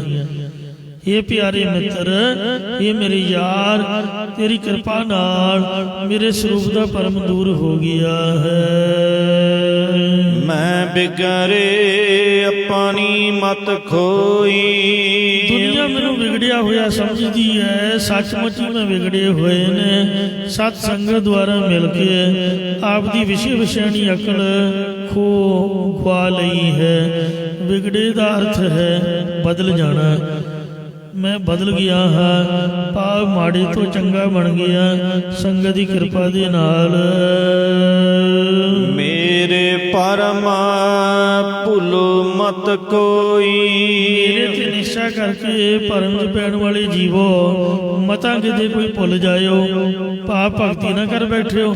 ਤੁਸੀਂ ਸੰਸਾਰ ਦੇ ਚੱਕਰ 'ਚ ਹੀ ਭਟਕਦੇ ਰਹੋ। ਜਾਂ ਇਸ ਲਈ ਮੇਰੇ ਭਰਮ 'ਚ ਤੁਸੀਂ ਮਤਾਂ ਕੋਈ ਭੁੱਲ ਜਾਇਓ, ਭਾਵ ਮੇਰੀ ਭਗਤੀ ਸਤ ਸੰਗਤ ਰੂਪੀ ਚਾਲ ਵਿੱਚ ਮਤਾਂ ਆਇਓ। ਤੁਸੀਂ ਜੰਮਣ ਮਰਨ ਦੇ ਵਿੱਚ ਹੀ ਭਟਕਦੇ ਰਹਿਓ। ਸੋ ਬੌਰਾ। ਇਹ ਭਾਈ ਉਹ ਪੁਰਖ ਅਸਲੀ ਕਮਲਾ ਅਸਲੀ ਮਸਤਾਨਾ ਹੁੰਦਾ ਹੈ, ਜੋ ਆਪ ਨਾ ਪਛਾਨੈ। ਜਿਹੜਾ ਆਪਣੇ ਆਤਮਾ ਨੂੰ ਨਹੀਂ ਪਹਿਚਾਣਦਾ ਹੈ। ਸ਼ਦਾਈ ਤਾਂ ਬੰਦਾ ਉਹ ਹੈ, ਭਾਵੇਂ ਵਕੀਲ ਹੈ, ਭਾਵੇਂ ਡਾਕਟਰ ਹੈ, ਤੇ ਭਾਵੇਂ ਇੰਜੀਨੀਅਰ ਹੈ। ਸਤਿਗੁਰੂ ਅਮਰਦਾਸ ਜੀ ਕਹਿੰਦੇ ਸਾਰੇ ਕਮਲੇ ਚੱਲੇ ਨੇ। ਜਿਹੜੇ ਨਾਮ ਜਪਣ ਵਾਲਿਆਂ ਨੂੰ ਚੱਲੇ ਕਮਲੇ ਕਹਿੰਦੇ, ਉਹ ਖੁਦ ਆਪ ਕਮਲੇ ਨੇ। ਕਮਲਾ ਬੰਦਾ ਕਦੀ ਵੀ ਆਪਣੇ ਆਪ ਨੂੰ ਕਮਲਾ ਨਹੀਂ ਮੰਨੂਗਾ। ਕਿਸੇ ਨੂੰ ਪੁੱਛ ਕੇ ਵੇਖ ਲਓ, ਅਗਲਾ ਸਿਰ ਪਾੜ ਨੂੰ ਜਾਊਗਾ, ਠਹਿਰ ਜਾ ਤੈਨੂੰ ਦੱਸਦਾ ਮੈਂ ਕਮਲਾ ਤੈਨੂੰ ਦਿਖਦਾ। ਜਿਹੜਾ ਡਾਕਟਰ ਇਲਾਜ ਕਰਨ ਆਉਂਦਾ ਉਹਦੇ ਤੇ ਵੀ ਉਹ ਕੁਰਸੀਆਂ ਸੁੱਟਦੇ ਨੇ, ਖੱਲਰ ਮਚਾਉਂਦੇ, ਰੌਲਾ ਪਾਉਂਦੇ, ਡਾਕਟਰ ਦੇ ਕੱਪੜੇ ਤੱਕ ਫਾੜ ਦਿੰਦੇ। ਕਿਉਂ? ਦੁਨੀਆ ਆਪ ਕਮਲੀ ਹੋਈ ਪਈ ਹੈ ਪੈਸੇ ਦੇ ਚੱਕਰ 'ਚ। ਕਹਿੰਦੀ ਸੰਤਾਂ ਸਾਧੂਆਂ ਨੂੰ ਹੈ। ਤੀਜੇ ਪਾਤਸ਼ਾਹ ਕਹਿੰਦੇ ਬਿਨ ਨਾਮ ਜਗ ਕਮਲਾ ਫਿਰ। ਸੋਰਠ ਦੀ ਵਾਰ ਵਿੱਚ ਗੁਰੂ ਸਾਹਿਬਾਂ ਦਾ ਬਚਨ ਹੈ, ਮਹੱਲਾ ਤੀਜਾ। ਬਿਨ ਨਾਮ ਜਗ ਕਮਲਾ ਫਿਰ। ਇੱਕ ਵਾਰ ਉਚਾਰਨ ਕਰੋ ਸਤਨਾਮ ਸ੍ਰੀ ਵਾਹਿਗੁਰੂ ਕਹਿਣ ਤੋਂ ਬਗੈਰ ਸਭ ਦੁਨੀਆ ਚੱਲੀ ਕਮਲੀ ਹੋਈ ਫਿਰਦੀ ਹੈ। ਹਾਏ ਪੈਸਾ, ਹਾਏ ਪੈਸਾ, ਮਾਇਆ ਮਾਇਆ ਕਰ ਮੋਏ, ਮਾਇਆ ਕਿਸੇ ਨਾ ਸਾਥ। ਹੰਸ ਚਲੇ ਉਠ ਡੁੰਮਨੋ, ਮਾਇਆ ਭੁੱਲੀ ਆਥ। ਇੰਜ ਨਾਮ ਨੂੰ ਚੇਤੇ ਨਹੀਂ ਆਪਾਂ ਕਰਦੇ। ਬਿਨ ਨਾਮ ਜਗ ਕਮਲਾ ਫਿਰ, ਗੁਰਮੁਖ ਨਦਰੀ ਆਇਆ। ਇਹ ਮੁਖੀ ਗੁਰਾਂ ਦੀ ਨਿਗਾਹ ਵਿੱਚ ਆਇਆ ਹੈ, ਗੁਰਮੁਖਾਂ ਦੀ ਨਿਗਾਹ ਵਿੱਚ ਆਇਆ। ਸੋ ਅਸਲੀ ਉਹ ਕਮਲਾ ਹੈ ਜਿਹੜਾ ਆਪ ਦਾ ਨਿਤਨੇਮ ਨਹੀਂ ਕਰਦਾ, ਆਪਣੀ ਆਤਮਾ ਨੂੰ ਪਹਿਚਾਣਦਾ ਨਹੀਂ, ਨਾਮ ਨਹੀਂ ਜਪਦਾ ਹੈ। ਦੂਜਿਆਂ ਨੂੰ ਕਹਿੰਦਾ ਵੀ ਇਹਦਾ ਕਮਲੇ ਸਾਧ ਹਨ।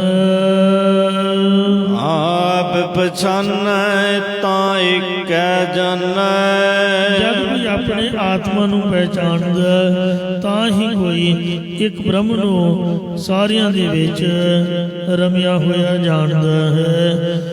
ਇਹ ਵਿਚਾਰ ਸੁਣ ਕੇ ਪੰਡਤ ਕਬੀਰ ਸਾਹਿਬ ਦੇ ਚਰਨੀ ਪੈ ਗਿਆ ਤੇ ਕਹਿਣ ਲੱਗਾ ਕਿ ਕਬੀਰ ਜੀ ਮੈਨੂੰ ਬਖਸ਼ ਲਓ। ਕਬੀਰ ਜੀ ਕਹਿਣ ਲੱਗੇ, ਹੇ ਪੰਡਤ, ਭੇਦਭਾਦ ਆਦਿ ਸਭ ਕੁਝ ਛੱਡ ਦੇ, ਕਿਉਂਕਿ ਅਬ ਹੈ ਨਾ ਮਾਤਾ। ਜਿਹੜਾ ਪੁਰਖ ਹੁਣ ਇਸ ਮਨੁੱਖਾ ਜਨਮ ਚ ਆ ਕੇ ਪਰਮੇਸ਼ਰ ਦੀ ਪ੍ਰੇਮਾ ਭਗਤੀ ਕਰਨ ਚ ਮਸਤ ਨਹੀਂ ਹੋਇਆ, ਸੋ ਕਬਹੁ ਨਾ ਮਾਤਾ। ਉਹ ਕਦੇ ਵੀ ਭਾਵ ਕਿਸੇ ਜਨਮ ਚ ਵੀ ਮਸਤ ਨਹੀਂ ਹੋ ਸਕੇਗਾ। ਮਤਲਬ ਗੁਰਦੁਆਰੇ ਆ ਕੇ ਵੀ ਮੋਬਾਈਲ ਤੇ ਉਂਗਲਾਂ ਮਾਰਦੇ ਰਹੇ ਤੇ ਦੱਸੋ ਆਉਣ ਦਾ ਫਾਇਦਾ ਕੀ ਹੋਇਆ? ਉੱਧਰ ਰਜਾਈ 'ਚ ਬੈਠੇ ਬੰਦਾ ਜੋ ਮਰਜ਼ੀ ਵੇਖੀ ਜਾਏ। ਇੱਥੇ ਆਉਣ ਦਾ ਲਾਭ ਲੈਣਾ ਚਾਹੀਦਾ ਹੈ। ਜੇ ਇੱਥੇ ਮਸਤੀ ਨਹੀਂ ਚੜੀ, ਕੋ ਮਾਲਾ ਫੇਰ ਕੇ ਕੋ ਵਾਹਿਗੁਰੂ ਨਾਮ ਚਿੱਤ ਨਹੀਂ ਜੋੜਿਆ, ਗੁਰੂ ਮਹਾਰਾਜ ਦੇ ਦਰਸ਼ਨ ਨਹੀਂ ਹੋਏ, ਗੁਰਬਾਣੀ ਦਾ ਨਿਤਨੇਮ ਨਹੀਂ ਕੀਤਾ ਤੇ ਗੁਰੂ ਸਾਹਿਬ ਦੇ ਚਰਨ ਕਮਲਾਂ ਚਿੱਤ ਦੀ ਬਿਰਤੀ ਨੂੰ ਇਕਾਗਰ ਨਹੀਂ ਕੀਤਾ, ਫੇਰ ਤਾਂ ਬੰਦਾ ਠੰਡ 'ਚ ਆਉਣ ਦਾ ਕੋਈ ਲਾਭ ਨਹੀਂ, ਫੇਰ ਤਾਂ ਘਰ ਬੈਠਾ ਹੀ ਵਧੀਆ। ਤੋ ਇਸ ਲਈ ਜੇ ਇਸ ਵਾਰੀ ਮਸਤੀ ਨਹੀਂ ਆਈ, ਮਸਤ ਨਹੀਂ ਹੋ ਸਕਿਆ, ਇਕਾਗਰਤਾ ਨਹੀਂ ਬਣ ਸਕੀ, ਤਾਂ ਦੱਸੋ ਕਿਸ ਵਾਰੀ ਇਸ ਤਰ੍ਹਾਂ ਕਰੇਗਾ? ਜਿਹੜਾ ਪੁਰਖ ਮਨੁੱਖਾ ਜਨਮ ਚ ਆ ਕੇ ਪ੍ਰਭੂ ਦੀ ਪ੍ਰਾਪਤੀ ਲਈ ਮਸਤ ਨਹੀਂ ਹੋਇਆ, ਉਹ ਦੱਸੋ ਕੁੱਤੇ ਬਿੱਲਿਆਂ ਦੂਜਿਆਂ ਸਭ ਟੂਆਂ ਦੀਆਂ ਜੋ ਨਾ ਜਾ ਕੇ ਮਸਤ ਹੋਏਗਾ।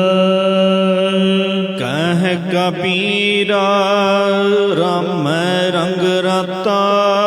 ਇਹ ਜੋ ਕੁਝ ਵੀ ਕਹਿ ਰਹੇ ਨੇ ਭਗਤ ਕਬੀਰ ਸਾਹਿਬ ਜੀ ਕਹਿ ਰਹੇ ਨੇ, ਮੈਂ ਵੀ ਤੁਹਾਡੇ ਨਾਲ ਦਾ ਹੀ ਹਾਂ, ਤੁਹਾਡੇ 'ਚ ਬੈਠ ਕੇ ਸੁਣ ਰਿਹਾ ਹਾਂ। ਬਾਣੀ ਤਾਂ ਕਬੀਰ ਸਾਹਿਬ ਜੀ ਦੀ ਹੈ, ਤੋ ਇਸ ਲਈ ਸਾਨੂੰ ਤਾਂ ਆਪਣੇ ਆਪ ਕੁਛ ਵੀ ਨਹੀਂ ਆਉਂਦਾ। ਮਹਾਰਾਜ ਕਬੀਰ ਜੀ ਕਹਿੰਦੇ ਨੇ ਕਿ ਮੈਂ ਤਾਂ ਭਾਈ ਰਾਮ ਪਰਮੇਸ਼ਰ ਦੇ ਪ੍ਰੇਮ 'ਚ ਰਤਿਆ ਹੋਇਆ ਹਾਂ, ਮੈਂ ਤਾਂ ਕਿਸੇ ਨਾਲ ਸੋ ਕੋਈ ਤਲੋਕਾਤ ਨਹੀਂ ਰੱਖਦਾ, ਇਹ ਜਗਤ ਦੇ ਝੰਜੇਲਿਆਂ ਦੇ ਵਿੱਚ ਜੰਜਾਲਾਂ 'ਚ ਨਹੀਂ ਫਸਦਾ। ਪਲਚ ਪਲਚ ਸਗਲੀ ਮੋਏ, ਝੂਠਾ ਧੰਦਾ ਮੋਹ, ਝੂਠੇ ਧੰਦਿਆਂ ਦੇ ਮੋਹ ਦੇ ਵਿੱਚ ਫਸਣ ਤੋਂ ਰੱਬ ਨੇ ਮੈਨੂੰ ਬਚਾ ਲਿਆ। ਮੈਂ ਤਾਂ ਇੱਕ ਵਾਹਿਗੁਰੂ ਦੇ ਪ੍ਰੇਮ ਦੇ ਵਿੱਚ ਰਤਿਆ ਹੋਇਆ। ਘਰ ਬੈਠੇ ਵੇਖੋ ਭਗਤੀ ਕਰਦੇ ਰਹਿੰਦੇ। ਕਬੀਰ ਜੀ ਤੋਂ ਐਸੇ ਬਚਨ ਸੁਣ ਕੇ ਜਿਹੜਾ ਪੰਡਤ ਵਿਦਵਾਨ ਸੀ, ਉਹ ਆਪਦੀ ਦੁਰਮਤ ਨੂੰ ਛੱਡ ਕੇ ਗੁਰਮਤ ਨੂੰ ਧਾਰਨ ਕਰਕੇ ਨਿਹਾਲ ਹੋ ਕੇ ਆਪਣੇ ਘਰ ਨੂੰ ਗਿਆ। ਬਿਲਾਵਲ ਧੰਨ ਭਗਤ ਕਬੀਰ ਸਾਹਿਬ ਜੀ ਬਿਲਾਵਲ ਰਾਗ ਵਿੱਚ ਤੀਜਾ ਸ਼ਬਦ ਉਚਾਰਨ ਕਰ ਰਹੇ ਹਨ। ਗ੍ਰਹਿ ਤਾਂ ਜਬਨ ਖੰਡ ਜਾਈਐ। ਹੁਣ ਕੋਈ ਬਾਣ ਪ੍ਰਸਤੀ ਕਬੀਰ ਜੀ ਦੇ ਕੋਲ ਆ ਕੇ ਕਹਿਣ ਲੱਗਾ ਕਿ ਗਿਆਨ ਦੀ ਪ੍ਰਾਪਤੀ ਐਵੇਂ ਘਰ ਬੈਠਿਆ ਨਹੀਂ ਹੁੰਦੀ ਹੈ, ਜੰਗਲਾਂ 'ਚ ਜਾ ਕੇ ਤਪੱਸਿਆ ਕਰਨ ਨਾਲ ਹੀ ਗਿਆਨ ਮਿਲਦਾ ਹੈ। ਤਾਂ ਭਗਤ ਕਬੀਰ ਜੀ ਉਹਦੀ ਐਸੀ ਵਜਨ ਸੁਣ ਕੇ, ਉਹਦੀ ਹਾਲਤ ਵੇਖ ਕੇ, ਉਹਦਾ ਮਨ ਵਿਕਾਰਾਂ 'ਚ ਫਸਿਆ ਵੇਖ ਕੇ ਉਹਨੂੰ ਉਪਦੇਸ਼ ਦਿੰਦੇ, ਉਚਾਰਨ ਕਰਦੇ ਨੇ ਕਿ ਇਹ ਭਾਈ, ਜੇਕਰ ਘਰ ਗ੍ਰਸਤ ਨੂੰ ਛੱਡ ਕੇ ਜੰਗਲਾਂ ਦੇ ਕਿਸੇ ਟੁਕੜੇ ਹਿੱਸੇ ਵਿੱਚ ਵੀ ਭਾਵੇਂ ਚਲੇ ਜਾਈਏ, ਚੁਨ ਖਾਈਐ ਕੰਦਾ।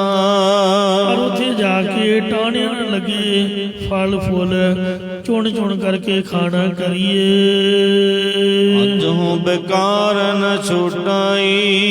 ਇੱਕ ਹੁੰਦਾ ਹੈ ਕੰਦ, ਇੱਕ ਹੁੰਦਾ ਹੈ ਮੂਲ। ਮੂਲ ਹੁੰਦਾ ਜਿਹੜਾ ਧਰਤੀ ਦੇ ਅੰਦਰ ਉੱਗੇ, ਜਿਵੇਂ ਮੂਲੀ ਹੈ ਧਰਤੀ ਦੇ ਵਿੱਚ ਪੈਦਾ ਹੁੰਦੀ ਹੈ, ਗਾਜਰ ਹੈ ਮਿੱਟੀ ਦੇ ਵਿੱਚੋਂ ਦੀ ਬਾਹਰ ਕੱਢੀ ਦੀ ਹੈ, ਸ਼ਲਗਮ ਨੇ ਇਹ ਧਰਤੀ ਦੇ ਅੰਦਰ ਹੀ ਪੈਦਾ ਹੁੰਦੇ ਨੇ, ਤੇ ਕੰਦ ਹੁੰਦੇ ਨੇ ਜਿਸ ਤਰ੍ਹਾਂ ਅੰਬ ਨੇ, ਸੇਬ ਹਨ, ਸੰਤਰਾ ਹੈ, ਇਹ ਕੰਦ ਹੋ ਗਏ। ਇਉਂ ਕੰਦ ਮੂਲ ਚੁਣ ਚੁਣ ਕੇ ਭਾਵੇਂ ਖਾਣਾ ਕਰੀਏ, ਪਰ ਇਹ ਜਿਹੜਾ ਭੈੜਾ ਮਨ ਹੈ ਇਹ ਬੜਾ ਵਿਕਾਰੀ ਹੈ। ਇਹ ਸੰਕਲਪ ਚਿਤਨ ਵੱਲੋਂ, ਗੁਨਾਹ ਕਰਨ ਵੱਲੋਂ, ਵਿਕਾਰਾਂ ਦੀ ਚਿੰਤਨੀ ਕਰਨ ਵੱਲੋਂ ਅਜੇ ਤੱਕ ਵੀ ਹਟਦਾ ਨਹੀਂ ਹੈ। ਪਾਪੀ ਮਨ ਮੰਦਾ। ਇਹ ਮਨ ਬੜਾ ਬੜਾ ਹੀ ਭੈੜਾ ਤੇ ਬੜਾ ਹੀ ਪਾਪੀ ਹੈ। ਇਹ ਭਾਵੇਂ ਕੰਦਮੂਲ ਵੀ ਭਾਵੇਂ ਕੋਈ ਚੁਣ ਚੁਣ ਕੇ ਖਾਵੇ ਤਾਂ ਵੀ ਜਿਹੜਾ ਮਨ ਹੈ ਉਹ ਵਿਕਾਰ ਨਹੀਂ ਛੱਡਦਾ ਹੈ। ਇਸ ਲਈ ਪਰਮੇਸ਼ਰ ਦੇ ਸਨਮੁਖ ਇੰਜ ਬੇਨਤੀਆਂ ਕਰੀਏ। ਕਿਉ ਛੂਟੋ ਕੈਸੇ ਤਰਾਓ। ਇਹ ਪਰਮੇਸ਼ਰ ਮੈਂ ਸੰਸਾਰਕ ਬੰਧਨਾਂ ਜਾਂ ਜਮਦੂਤਾਂ ਤੋਂ ਕਿੰਜ ਛੁੱਟਾਂ ਤੇ ਕਿੰਜ ਮੈਂ ਤਰਾਂਗਾ। ਭਵ ਜਲ ਨਿਤ ਪਾਰੀ। ਕਿਉਂਕਿ ਜੰਮਣ ਮਰਨ ਦੇ ਭੈ ਰੂਪ ਪਾਣੀ ਨਾਲ ਭਰੇ ਸੰਸਾਰ ਸਮੁੰਦਰ ਤੋਂ ਤਰਨਾ ਬਹੁਤ ਹੀ ਜ਼ਿਆਦਾ ਔਖਾ, ਬੜਾ ਕਠਿਨ ਹੈ। ਰਾਖ ਰਾਖ ਮੇਰੇ ਬਿਠਲਾ। ਬਿਠਲ ਪਰਮਾਤਮਾ ਦਾ ਨਾਮ ਹੈ। ਸਾਡਾ ਗੁਰਮੰਤਰ ਕੀ ਹੈ? ਗੱਜ ਕੇ ਆਖੋ ਸਤਨਾਮ ਸ੍ਰੀ ਵਾਹਿਗੁਰੂ ਗੁਰਮੰਤਰ ਹੈ। ਜਪ ਹੋਵੇਂ ਕੋਈ ਜਪਣਾ ਤਾਂ ਜਦੋਂ ਵੀ ਜਾਪ ਕਰਨਾ ਵਾਹਿਗੁਰੂ ਦਾ ਹੀ ਕਰਨਾ, ਪਰ ਨਾਮ ਸਾਰੇ ਰੱਬ ਦੇ ਨੇ, ਸਤਿਕਾਰ ਸਾਰਿਆਂ ਦਾ ਕਰਨਾ ਹੈ। ਸਾਡੇ ਗੁਰੂ ਨੇ ਸਾਨੂੰ ਵਾਹਿਗੁਰੂ ਦਿੱਤਾ ਤਾਂ ਆਪਾਂ ਵਾਹਿਗੁਰੂ ਕਹਿਣਾ। ਤੇ ਬਾਣੀ ਵਿੱਚ ਸਾਰੇ ਨਾਮ ਲਿਖੇ ਨੇ। ਇੱਕ ਭਗਤ ਨੂੰ ਰੱਬ ਜੀ ਦੇ ਦਰਸ਼ਨ ਹੋਏ ਤੇ ਹੁਣ ਪਰਮਾਤਮਾ ਦਾ ਕੀ ਪਤਾ ਵੀ ਉਹਨੇ ਕਦੋਂ ਕਿੱਥੇ ਆ ਜਾਣਾ। ਉਹ ਭਗਤੀ ਕਰ ਰਿਹਾ ਸੀ ਪ੍ਰਭੂ ਦੇ ਪਿਆਰ 'ਚ। ਬਾਹਰ ਹੀ ਕਦੇ ਦਰਸ਼ਨ ਹੋਏ, ਘਰ ਤੋਂ ਬਾਹਰ ਹੀ ਸੀਗਾ। ਜਦ ਮਹਾਰਾਜ ਨੇ ਦਿਖਾਲੀ ਦਿੱਤੀ, ਸੋਚਿਆ ਵੀ ਮਹਾਰਾਜ ਨੂੰ ਬਿਠਾਵਾਂ ਕਿੱਥੇ, ਨਾ ਕੋਈ ਕੁਰਸੀ, ਨਾ ਮੇਜ਼, ਨਾ ਕੋਈ ਗਲੀਚਾ। ਗੁਰੂ ਨਾਨਕ ਸਾਹਿਬ ਮਹਾਰਾਜ ਤਾਂ ਉਹੀ ਜੰਗਲ ਬੇਲਿਆਂ 'ਚ ਤੁਰੇ ਫਿਰਦੇ ਸੀ, ਜਿੱਥੇ ਜੀ ਕਰਨਾ ਉੱਥੇ ਚੌਂਕੜਾ ਮਾਰ ਕੇ ਬਹਿ ਜਾਣਾ। ਤੋ ਇੰਜ ਉਹ ਭਗਤ ਨੇ ਸੋਚਿਆ ਵੀ ਹੁਣ ਮਹਾਰਾਜ ਨੂੰ ਬਿਠਾਵਾਂ ਕਿੱਥੇ, ਉਹਨੂੰ ਹੋਰ ਤਾਂ ਕੁਛ ਨਾ ਲੱਭਿਆ। ਉਹ ਵਾਹਣ ਦੀ ਢੀਮ ਹੀ ਸੀਗੀ, ਜਾਂ ਸਮਝ ਲਓ ਇੱਟ ਸੀਗੀ। ਪੱਕੀਆਂ ਤਾਂ ਅੱਜ ਕੱਲ੍ਹ ਹੀ ਭੱਠਿਆਂ 'ਚ ਬਣਦੀਆਂ, ਪਹਿਲਾਂ ਕੱਚੀਆਂ ਹੀ ਹੁੰਦੀਆਂ ਸੀਗੀਆਂ। ਜਾਂ ਢੀਮ ਤੇ ਜਾਂ ਇੱਟ ਸਮਝ ਲਓ, ਉਹਨੂੰ ਲਾਗੇ ਬੰਨੇ ਵਾਹਣ ਦੀ ਢੀਮ ਦੇ ਸੀ ਜਾਂ ਇੱਟ ਦੀ ਸੀ। ਉਹਨੇ ਮਹਾਰਾਜ ਦੇ ਅੱਗੇ ਕੀਤੀ, ਸੱਚੇ ਪਾਤਸ਼ਾਹ ਤੇ ਬੈਠੋ। ਤੇ ਉਹ ਰੱਬ ਜੀ ਉਹਦੇ ਪਿਆਰ 'ਚ ਉਹ ਢੀਮ ਤੇ ਜਾਂ ਇੱਟ ਤੇ ਬਹਿ ਗਏ। ਉਹ ਢੀਮ ਜਾਂ ਇੱਟ ਤੇ ਬੈਠਣ ਤੋਂ ਨਾਮ ਪੈ ਗਿਆ ਬੀਠਲ। ਨਾਮਦੇਵ ਜੀ ਦਾ ਗੁਰਮੰਤਰ ਸੀਗਾ ਬੀਠਲ। ਈਬੈ ਬੀਠਲ ਉਬੈ ਬੀਠਲ, ਬੀਠਲ ਬਿਨ ਸੰਸਾਰ ਨਹੀਂ। ਇਹ ਭਗਤ ਨਾਮਦੇਵ ਜੀ ਦੀ ਬਾਣੀ ਹੈ। ਮਰਾਠੀ ਬੋਲੀ ਸੀ ਉਹਨਾਂ ਦੀ। ਮਹਾਰਾਸ਼ਟਰ ਦੇ ਵਿੱਚ ਉਹਨਾਂ ਦਾ ਅਵਤਾਰ ਜਨਮ ਹੋਇਆ। ਇੱਥੇ ਸਾਡੇ ਮਹਿਤਾ ਸਾਹਿਬ ਦੇ ਕੋਲ ਘਮਾਣ ਪਿੰਡ ਹੈ, ਉੱਥੇ ਉਹਨਾਂ ਦਾ ਦੇਹੁਰਾ ਹੈ। ਇੱਥੇ ਕਹਿੰਦੇ ਉਹ ਚੜ੍ਹਾਈ ਕੀਤੀ। ਸੋ ਇੰਜ ਰਾਖ ਰਾਖ ਮੇਰੇ ਬੀਠਲ। ਕਬੀਰ ਜੀ ਕਹਿੰਦੇ ਹੈ ਮੇਰੇ ਬੀਠਲ, ਢੀਮ ਤੇ ਬਹਿਣ ਨਾਲ, ਇੱਟ ਤੇ ਬਹਿਣ ਨਾਲ ਬੀਠਲ ਪਿਆ। ਹੇ ਮੇਰੇ ਪਰਮੇਸ਼ਰ, ਮੈਨੂੰ ਵਿਸ਼ੇ ਵਾਸ਼ਨਾ ਤੋਂ, ਵਿਕਾਰਾਂ ਤੋਂ ਬਚਾ ਕੇ ਰੱਖ ਲੈਣਾ ਕਰ, ਰੱਖ ਲੈਣਾ ਕਰ। ਜਾਂ ਇਸੇ ਤਰ੍ਹਾਂ ਰਾਖ ਰਾਖ ਮੇਰੇ ਬਿਠਲਾ। ਹੇ ਮੇਰੇ ਬੀਠਲ, ਹੇ ਮੇਰੇ ਰੱਬ ਜੀ, ਮੈਨੂੰ ਵਿਕਾਰਾਂ ਤੋਂ ਬਚਾ ਕੇ ਰੱਖ ਲੈ। ਮੈਨੂੰ ਸੰਸਾਰ ਸਮੁੰਦਰ ਵਿੱਚ ਡੁੱਬਣ ਤੋਂ ਬਚਾ ਕੇ ਰੱਖ ਲੈਣਾ ਕਰ। ਸੰਸਾਰ ਸਮੁੰਦਰ ਤਾਰ ਗੋਬਿੰਦੇ ਤਾਰ ਲੈ ਬਾਪ ਬੀਠਲਾ। ਕਹਿ ਨਾਮਾ ਹੋ ਤਰ ਪੇ ਨਾ ਜਾਨੋ, ਮੋਕੋ ਬਾਹਾਂ ਦੇ ਬਾਹਾਂ ਦੇ ਬਾਪ ਬੀਠਲਾ। ਜਨ ਸਰਨ ਤੁਮਾਰੀ। ਕਿਉਂਕਿ ਮੈਂ ਜਨ ਮੈਂ ਦਾਸ ਤੇਰੀ ਓਟ, ਤੇਰੀ ਸ਼ਰਨ ਵਿੱਚ ਆਇਆ ਹਾਂ। ਜਿਉ ਭਾਵੈ ਤਿਉ ਰਾਖ, ਹਰ ਪ੍ਰਭ ਤੇਰਿਆ ਰਹਾਉ। ਵਿਸ਼ਰਾਮ ਦੇ ਕੇ ਫਰਮਾਉਂਦੇ ਨੇ, ਬਿਖੈ ਬਿਖੈ ਕੀ ਵਾਸਨਾ। ਇੱਕ ਨੇ ਵਿਕਾਰ, ਕਾਮ ਕ੍ਰੋਧ ਲੋਭ ਮੋਹ ਹੰਕਾਰੀ ਵਿਕਾਰ ਨੇ। ਇੱਕ ਨੇ ਵਿਸ਼ੇ, ਸ਼ਬਦ ਸਪਰਸ਼ ਰੂਪ ਰਸ ਗੰਧ ਦੇ ਵਿਸ਼ੇ ਨੇ। ਇਹਨਾਂ ਵਿਸ਼ਿਆਂ ਦੀ ਜੋ ਵਾਸ਼ਨਾ ਹੈ, ਮਤਲਬ ਕਾਮਨਾ ਹੈ, ਤਾਜੀ ਨਹ ਜਾਈ। ਇਹ ਮੇਰੇ ਕੋਲੋਂ ਆਪਣੇ ਆਪ ਛੱਡੀ ਨਹੀਂ ਜਾਂਦੀ। ਇਹ ਸੱਚੇ ਪਾਤਸ਼ਾਹ, ਚਾਹ ਹੀ ਨਹੀਂ ਛੱਡ ਸਕਦੇ ਆਪਾਂ। ਜੋ ਵੀ ਕਿਸੇ ਨੂੰ ਕੋਈ ਲੱਤ ਲੱਗੀ ਹੈ ਕਿਸੇ ਵੀ ਨਸ਼ੇ ਪੱਤੇ ਦੀ ਕੁਝ ਵੀ, ਉਹ ਛੱਡਣੀ ਬੜੀ ਔਖੀ ਹੈ। ਤੇ ਇਸ ਲਈ ਇਹ ਜੋ ਵਿਕਾਰਾਂ ਦੀ ਲੱਤ ਹੈ ਇਹ ਆਪਣੇ ਆਪ ਨਾਲ ਛੱਡੀ ਨਹੀਂ ਜਾਂਦੀ। ਕੋਈ ਮੇਰੀ ਅਰਦਾਸ ਕਰੋ, ਮੇਰੇ ਸਿਰ ਤੇ ਹੱਥ ਰੱਖੋ, ਮੇਰੇ ਤੇ ਕਿਰਪਾ ਕਰੋ ਜੀ। ਅਨਕ ਜਤਨ ਕਰ ਰਾਖੀਐ, ਆਪਣੇ ਆਪ ਅਨੇਕਾਂ ਸਾਧਨਾਂ ਦੇ ਯਤਨ ਉਪਾਅ ਕਰਕੇ ਮਨ ਨੂੰ ਮੰਦੀ ਵਾਸ਼ਨਾ ਵੱਲ ਜਾਣ ਤੋਂ ਰੋਕ ਕੇ ਰੱਖਣਾ ਕਰੀਏ। ਫਿਰ ਲਪਟਾਈ, ਇਹ ਫਿਰ ਵੀ ਵਿਕਾਰੀ ਮਨ ਮੁੜ ਮੁੜ ਕੇ ਖੇ ਖਾਂਦਾ ਹੈ। ਕਹਿੰਦੇ ਕੁੱਤੇ ਦੀ ਪੂਛ ਜੱਟ ਨੇ ਮੰਜਲੀ 'ਚ ਪਾ ਕੇ 12 ਸਾਲ ਰੱਖੀ, ਉਹ ਸਿੱਧੀ ਨਹੀਂ ਸੀ ਹੋਈ। ਤੁਸੀਂ ਕਹੋਗੇ ਵੀ ਇਹ ਕਿਹੋ ਜਿਹਾ ਬਚਨ ਹੈ, ਪਰ ਨਾਵੇਂ ਸਤਿਗੁਰਾਂ ਨੇ ਆਖਿਆ ਬਾਣੀ ਵਿੱਚ, ਮਹਾਰਾਜ ਨੇ ਆਖਿਆ ਸਵਾਣ ਪੂਛ ਜੋ ਭਇਓ ਨਾ ਸੂਧੋ, ਬਹੁਤ ਯਤਨ ਮੈਂ ਕੀਨੋ। ਨਾਨਕ ਰਾਮ ਬਿਰਦ ਕਾ ਇਹ ਵਾਹਿਗੁਰੂ ਆਪ ਦਾ ਬਿਰਦ ਆਪ ਪਹਿਚਾਨੋ ਤੇ ਕਿਰਪਾ ਕਰਕੇ ਮੇਰੇ ਮਨ ਨੂੰ ਸੁਧਾਰੋ ਜੀ। ਇਹ ਮੇਰਾ ਮਨ ਇਹ ਟੇਢੀ ਹੋਈ ਪੂਛ ਦੀ ਤਰ੍ਹਾਂ ਹੈ। ਇਹ ਸੱਚੇ ਪਾਤਸ਼ਾਹ ਜਿਨ੍ਹਾਂ ਮਰਜ਼ੀ ਨੂੰ ਰੋਕ ਕੇ ਰੱਖੀਏ ਤੇ ਚੋਰੀ ਮਿਰਗ ਵਾਂਗੂ ਚੋਰੀ ਚੋਰੀ ਆਪ ਦਾ ਖਾਜਾ ਖਾਂਦਾ ਹੈ, ਬਾਰ ਬਾਰ ਵਿਸ਼ਿਆਂ 'ਚ ਲਪਟਦਾ ਰਹਿੰਦਾ ਹੈ। ਜਰਾ ਜੀਵਨ ਜੋਬਨ ਗਿਆ, ਬਚਪਨ ਗਿਆ, ਜਵਾਨੀ ਆਈ, ਜਵਾਨੀ ਵੀ ਗਈ, ਬੰਦਾ ਬੁੱਢਾ ਹੋ ਜਾਂਦਾ, ਫਿਰ ਵੀ ਕੋਈ ਸ਼ਵਾਰਾ ਦਿਖਾਏ ਤੇ ਮਰਿਆ ਉੱਠ ਕੇ ਖੜਾ ਹੋ ਜਾਂਦਾ ਵੀ ਕਿੱਥੋਂ ਆਇਆ।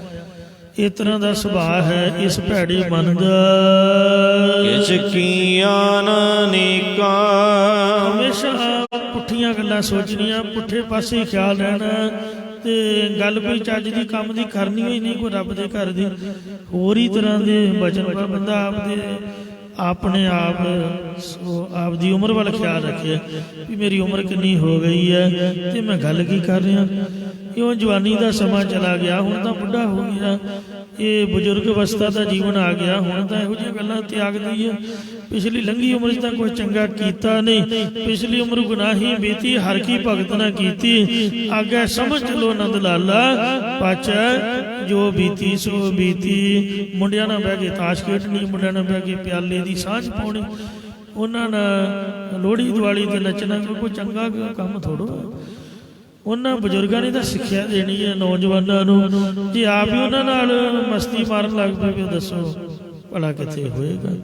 ਤੋ ਇਸ ਲਈ ਕਿਛ ਕੀਆਂ ਅਨੇਕਾਂ, ਜੇ ਪਹਿਲਾਂ ਵੀ ਚੰਗਾ ਕੰਮ ਨਹੀਂ ਕੀਤਾ ਤਾਂ ਬਾਲ ਜਵਾਨੀ ਅਰ ਬਿਰਧ ਹੋਣ ਤੀਨ ਅਵਸਥਾ ਜਾਣ। ਕਹੋ ਨਾਨਕ ਹਰ ਭਜਨ ਬਿਨ ਬਿਰਥਾ ਸਭੀ ਮਨ। ਹੋਣੀ ਰੱਬ ਦਾ ਭਜਨ ਕਰ ਲਈਏ। ਇਹੋ ਜੀਅਰਾ ਨਿਰਮੋਲ ਕੋ, ਇਹ ਮਨੁੱਖਾ ਜੀਵਨ ਬੜਾ ਅਮੋਲਕ ਮਿਲਿਆ ਹੋਇਆ ਸੀਗਾ। ਕੌਡੀ ਲਗ ਮੀਕਾਂ, ਪਰੰਤੂ ਇਹ ਮਾਇਆ ਰੂਪੀ ਕੌਡੀ ਦੇ ਨਾਲ ਲੱਗ ਕੇ ਇੱਕ ਕੌਡੀ ਦਾ ਹੀ ਹੋ ਕੇ ਰਹਿ ਗਿਆ ਹੈ, ਇੱਕ ਕੱਖ ਦੇ ਤੁਲ ਹੋ ਗਿਆ। ਮਾਇਆ ਦੀ ਕੌਡੀ 'ਚ ਲੱਗ ਕੇ ਵਿਸ਼ਿਆਂ 'ਚ ਮਿਲ ਰਿਹਾ ਹੈ। ਸਾਰੀ ਉਮਰ ਹੀ ਕਮਾਈ ਕਰਦਿਆਂ ਲੰਘ ਗਈ ਤੇ ਫਿਰ ਧੀਆਂ ਪੁੱਤਾਂ ਦਾ ਖਿਆਲ ਆਉਣ ਲੱਗ ਪਿਆ। ਹੀਰੇ ਜੈਸਾ ਜਨਮ ਹੈ ਕੌਡੀ ਬਦਲੇ ਜਾਏ, ਨਾਮ ਨਾ ਜਾਣਿਆ ਰਾਮ ਕਾ ਮੂੜੇ ਫਿਰ ਪਾਛੈ ਪਛਤਾਹੇ ਰੇ। ਕਹੋ ਕਬੀਰ ਮੇਰੇ ਮਾਧਵਾ, ਆਪਾਂ ਵਾਹਿਗੁਰੂ ਜੀ ਨੂੰ ਬੇਨਤੀ ਕਰੀਏ। ਕਬੀਰ ਜੀ ਕਹਿੰਦੇ ਕਿ ਹੇ ਮੇਰੇ ਮਾਧਵਾ, ਮਾਇਆ ਦੇ ਪਤੀ ਪਰਮੇਸ਼ਰ ਵਾਹਿਗੁਰੂ ਜੀ, ਤੂੰ ਸਰਬ ਵਿਆਪੀ, ਤੂੰ ਸਾਰੀਆਂ ਥਾਵਾਂ ਦੇ ਵਿੱਚ ਵਿਆਪਕ ਹੋ ਰਿਹਾ, ਮੇਰੇ ਤੇ ਵੀ ਤਰਸ ਕਰ। ਤੁਮ ਸੰਸਰ ਨਾਹੀ ਦਇਆਲ, ਸੋ ਜੇ ਮਹਾਰਾਜ ਕਹੇ ਵੀ ਮੈਨੂੰ ਕੀ ਰੌਲਾ ਪਾਉਣਾ, ਤੂੰ ਜਾ ਆਪਦਾ ਕੰਮ ਕਰ, ਕਿਸੇ ਹੋਰ ਨੂੰ ਕਹਿ। ਇੰਜ ਬੇਨਤੀ ਕਰੀਏ ਹੇ ਮੇਰੇ ਰੱਬ ਜੀ, ਤੇਰੇ ਸਦਰਸ਼ ਕੋਈ ਵੀ ਦਿਆਲੂ ਨਹੀਂ ਹੈ। ਮੋਹ ਸੰਸਾਰ ਪਾਪੀ, ਪਾਪੀ ਤੂੰ ਬਖਸ਼ਣਹਾਰ, ਮੇਰੇ ਵਰਗਾ ਕੋਈ ਪਾਪੀ ਗੁਨਾਹੀ ਨਹੀਂ ਹੈ। ਇਸ ਲਈ ਤੂੰ ਮੈਨੂੰ ਭਾਵੇਂ ਪਾਪੀ ਜਾਣਦਾ, ਫਿਰ ਵੀ ਪਾਪੀ ਸਮਝ ਕੇ ਮੈਨੂੰ ਬਖਸ਼ਦਾ, ਔਗਣ ਕਰਨ ਤੋਂ ਬਚਾ ਲਾ ਜੀ। ਮੇਰੇ 'ਚ ਇਹ ਬੜੀਆਂ ਮੋਟੀਆਂ ਮੋਟੀਆਂ ਗਲਤੀਆਂ ਔਗਣ ਨੇ, ਕਿਰਪਾ ਕਰਕੇ ਮੇਰੇ ਮਨ ਦੀ ਬਿਰਤੀ ਨੂੰ ਵਿਗੜਨ ਤੋਂ ਬਚਾ ਲੈ, ਬਖਸ਼ ਲੈਣਾ ਕਰ। ਅਬ ਕੀ ਬਾਰ ਬਖਸ਼ ਬੰਦੇ ਕੋ ਬਹੁਰ ਨਾ ਭੌਜਲ ਫਿਰਦਾ ਭੁੱਲਾਂ ਚੁੱਕਾ ਖਿਮਾ ਕਰਨੀਆਂ ਜੀ ਅੱਗੇ ਤੋਂ ਸਮਤ ਬਖਸ਼ਣੀ। ਕਹੋ ਕਬੀਰਾ ਮੇਰੇ ਮਾਧਵਾ ਤੂੰ ਸਰਬ ਵਿਆਪੀ, ਤੁਮ ਸੰਸਾਰ ਨਾਹੀ ਦਇਆਲ, ਉਹੇ ਸੰਸਾਰ ਪਾਪੀ। ਵਾਹਿਗੁਰੂ ਜੀ ਕਾ ਖਾਲਸਾ ਵਾਹਿਗੁਰੂ ਜੀ ਕੀ ਫਤਿਹ। ਰਾਮ ਕਲੀ ਮਹੱਲਾ ਤੀਜਾ। ਆਨੰਦ ਇੱਕ ਓੰਕਾਰ ਸਤਿਗੁਰ ਪ੍ਰਸਾਦ। ਆਨੰਦ ਭਇਆ ਮੇਰੀ ਮਾਏ ਸਤਿਗੁਰੂ ਮੈਂ ਪਾਇਆ ਸਤਿਗੁਰ ਤੋਂ ਪਾਇਆ ਸਹਿਜ ਸੇਤੀ। ਮਨਮਤੀਆਂ ਵਧਾਈਆਂ, ਰਾਗ ਰਤਨ ਪਰਵਾਰ ਭਰੀਆਂ ਸ਼ਬਦ ਗਾਵਣ ਆਈਆਂ ਸ਼ਬਦੋ ਗਾਵੋ ਹਰੀ ਕੇਰਾ ਮਨ ਜਿਨੀ ਵਸਾਇਆ, ਕਹਿ ਨਾਨਕ ਗਿਆਨ ਦੂਆ ਸਤਿਗੁਰੂ ਮੈਂ ਪਾਇਆ। ਮਨ ਮੇਰਿਆ ਤੂੰ ਸਦਾ ਰਹੋ ਹਰ ਨਾ ਰਹੋ ਤੂੰ ਮਨ ਮੇਰੇ ਦੁਖ ਸਭ ਵਿਸਾਰਨਾ, ਅੰਗੀਕਾਰੋ ਕਰੇ ਤੇਰਾ ਕਾਰਜ ਸਭ ਸਵਾਰਨ ਸਭਨਾ ਗਲਨ ਸਮਰਥ ਸੁਆਮੀ ਸੋਖੋ ਮਾ ਵਿਸਾਰੇ, ਕਹੈ ਨਾਨਕ ਮਨ ਮੇਰੇ ਸਦਾ ਰਹੋ ਹਰ ਨਾਲੇ। ਸਾਚੇ ਸਾਹਿਬ